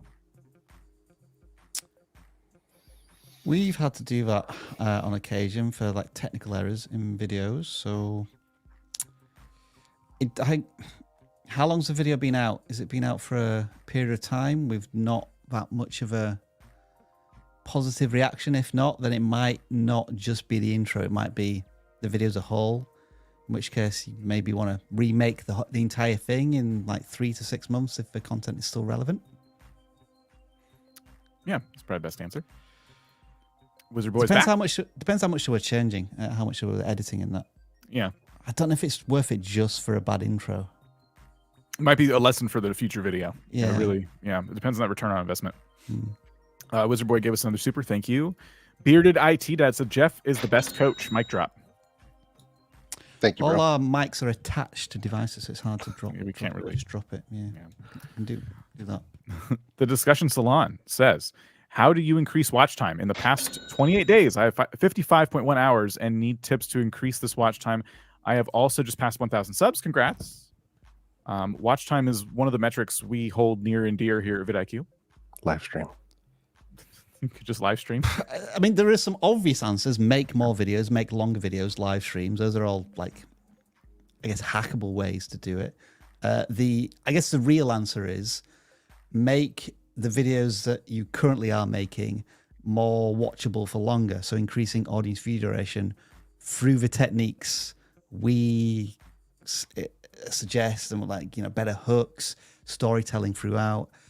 I guess there's several different ways to this destination of more watch time. Yeah. And then this is the last super chat. No more super chats after this. If you give us super chats, we won't read them. I'm sorry. I have a spirituality channel for a year now, mainly focused on meditation, journaling, and awareness. Is that too broad for a niche?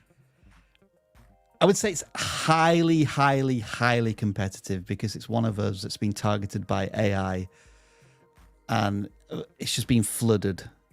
So I don't know about too broad a niche, but just really hard to break out as a new channel in that area. Yeah, you have to really humanize your content, like really humanize it. So you have to be in it, if possible, you know, show your face. If not, use your voice, but you really have to humanize the heck out of it so you can stand out away from all of the AI generated stuff that's absolutely spamming the heck out of that niche.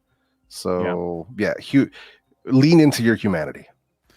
I would add that targeting a specific audience is always helpful. Like, for example, we don't just give YouTube advice. Our target audience is YouTubers who are starting out.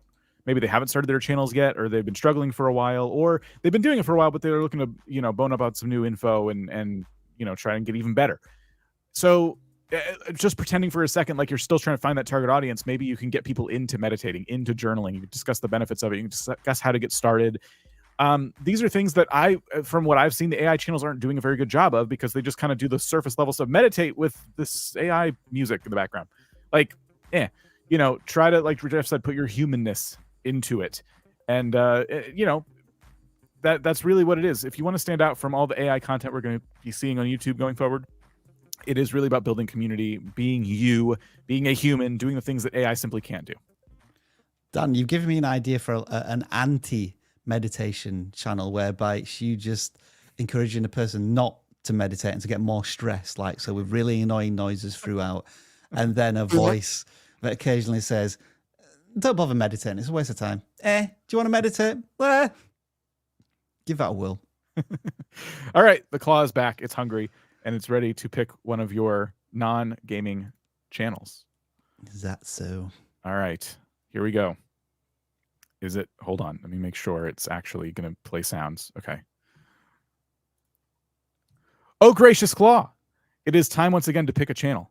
There are 699 channels of the non-gaming variety, and we would like to look at one of them. Can you please pick a number?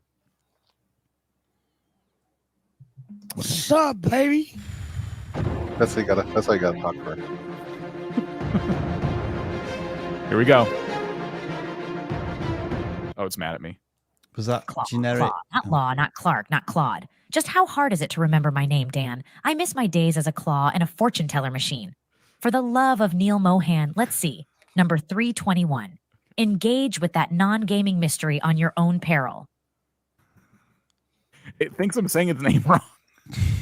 It's getting very frustrating. Did you program that in? No. Or is that Yeah, I just keep trying to say claw, and it keeps hearing it as Claude. Claudia is feeling a little spicy this morning. Is what's happening. Said claw, not Law, not Clark, not Claude. I miss Clobbert. Clobbert was quiet and did his job. Now we have Claudia, and she's very spicy. I agree. Okay. ZachAttack makes long form videos, and we're gonna check out their channel. Hope you're not live streaming. Oh. Is that an invalid URL? Hold up. It is. I'm not exactly sure why. More time. All right, hold on, hang on. Yeah, we're gonna give it the old college try here. What? One more chance for ZachAttack. We're gonna do this the hard way. Okay, that does match. Ooh, lucked out. Yes. Okay. Your place for entertainment. All right. Are you not entertained? Is that the next sound effect you're gonna add to your board? From Russell Crowe. We have a month-old channel here. They have their channel trailer. Hey, welcome to YouTube. Their intro. The World of Shel Silverstein announcement trailer. America's Firearms, the threat of... Okay. The World of Shel Silverstein. This is interesting. Okay. It's interesting that you went for like a story about firearms, but then like you're covering Shel Silverstein for most of your other uploads. So target audience is going to be something that, again, I mean, we've given a lot of target audience advice today, so I'd roll it back a little bit. Yeah, I agree. Then I agree, Dan. They have to figure out who they are trying to talk to, you know. And I'm not even sure what these Shel Silverstein talks are exactly about, but they really got to figure out exactly who it is they want to talk to. That's the first move. Secondly, I'd be unlisting my new intro, like have those as unlisted. You don't need to have those as public videos. As you can tell, people aren't really that interested in that anyway. But yeah, if you're going to talk about books and address like a literary type of viewership, whether beginner, advanced, whatever it might be, then focus on that. Don't just throw up videos to throw up videos. You know, keep it targeted, keep it focused. I wish that's something that somebody would have told me when I first got started, because I would struggle like, oh, what am I going to talk about this week? Oh, I'll just talk about this random topic, not realizing complete waste of time. And then I didn't understand why those videos would absolutely bomb on my channel, and it's because I wasn't focused on a target audience. So I really want them to sit back and think about who they want to make videos for moving forward. And once they know who that is, then they'll have the answer, what video to make next, whatever that person wants to watch. If a viewer had like an incredible amount of patience, this is what they might do. So scroll to the top, Dan. What does the channel banner say? Your place for entertainment. That's too vague. Let's have a look at the about section. With so big screen director dreams. So we're finding a little bit more here about skits, short films, and boatload of videos to keep you on your toes. So I'm guessing now is this Shel Silverstein or Steen? Are they they're an author. They wrote children's books. Director? No, author. No. It's an author. Yeah. Okay. We read these books in elementary school. Yeah. They're unfamiliar to me, so I don't know if this is an American author or like something known across the pond. But it doesn't seem to fit their about section of being like a director, directly. Yeah. Is Shel Silverstein a popular author, like very well known? Or like I would say so. You read them in school, so is it the children's books? Yeah. I think this is like nationwide. Everyone who went to elementary school, public school in America, probably knows who Shel Silverstein is. Okay, and then now I'm just looking at remember, I'm still a viewer here, just trying to figure out what this channel's about. Like, and I'm giving this creator like extreme amount of patience because I think an average view would have gone after 10 seconds. What is the actual episode about? Are they just narrating some of the book? Because the videos are very short. That's the question, right? Hello, this is episode 5 of an 8-part animated series of poems by Shel Silverstein. It's called The World of Shel Silverstein. Let's get started. Okay. I would say your intro is very, very loud compared to you. Work on the audio a little bit, but it looks like there is an animated series and they're commentating on it, I think. I think that's what I'm like getting out of this. What I would say is that this feels like it could have been one big video. Yeah, I think you're right there, Don. This could have been a 6-7 minute video, couldn't it? Yeah, you're going to cover all the episodes, and so yeah, you probably could have combined these. Maybe you're planning on doing that anyway. But I'm not. We're just seeing, the world of Shel Silverstein, but there's no like. It doesn't really give review vibes, the title or the thumbnail, I would say. What if it was my take on the world of Shel Silverstein? And then what if you, in the title or thumbnail, you gave your take or teased it a little bit, whether you liked it or you didn't. If you're going to be about entertainment and you're going to talk about like being a director and things like that, I feel like you should be critiquing like the thing as a whole, especially if you're going to talk about a lot of different topics on this channel that are in the entertainment space. You do this and then you move on to the next animated version of a thing that went from book to TV show or movie or something like that. I believe there's like a comic strip about these aliens and then it turned into an Apple TV series. Like that could have been another thing in the same vein if we're right about what it is they're doing on this channel. But yeah, that's a lot of like question marks, I think, for us. I liked their energy and their positivity and the quick cuts on what we saw. And I think at this point, you should just enjoy the filmmaking aspect of this. It seems like you're very enthusiastic and want to do this almost on a daily basis. So to continue to have that energy and that passion as you kind of figure out all of the strategy stuff in the background. And, you know, with every video you make, you're going to improve the filmmaking process as well. Because I think there was a couple of audio issues there as well. Mm-hmm. But good luck. Good luck. Yes. Wish you all the best. Right. So what I'm going to do. That's broken anyway. There you go. The batteries are dead. What a waste of time that was. Right. Well, I might as well take the batteries out on that. Let's get some final words of wisdom from the CLAAAW. You know, let it know it's done for the day. Well, CLAAAW, thank you so much for picking all those channels. You did a fantastic job. Any parting words of wisdom for our audience here? Okay.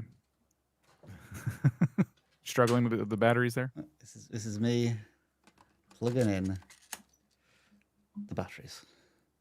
So it will work tomorrow It's without any CLAAAW. sound. For the last time, CLAAAW. Perhaps a life as a claw in a jukebox would be less frustrating.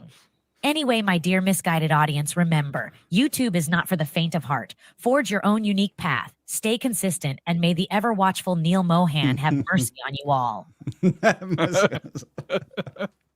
Look how it scurried away. There you go. YouTube's not for the faint of heart. Rip AI Rob. AI Rob's fine. Okay. Yeah. Don't worry. Claudia's a little spicy, but you know, we'll see if we keep her. All right. Thank you, everybody. It was fun. We'll be back soon.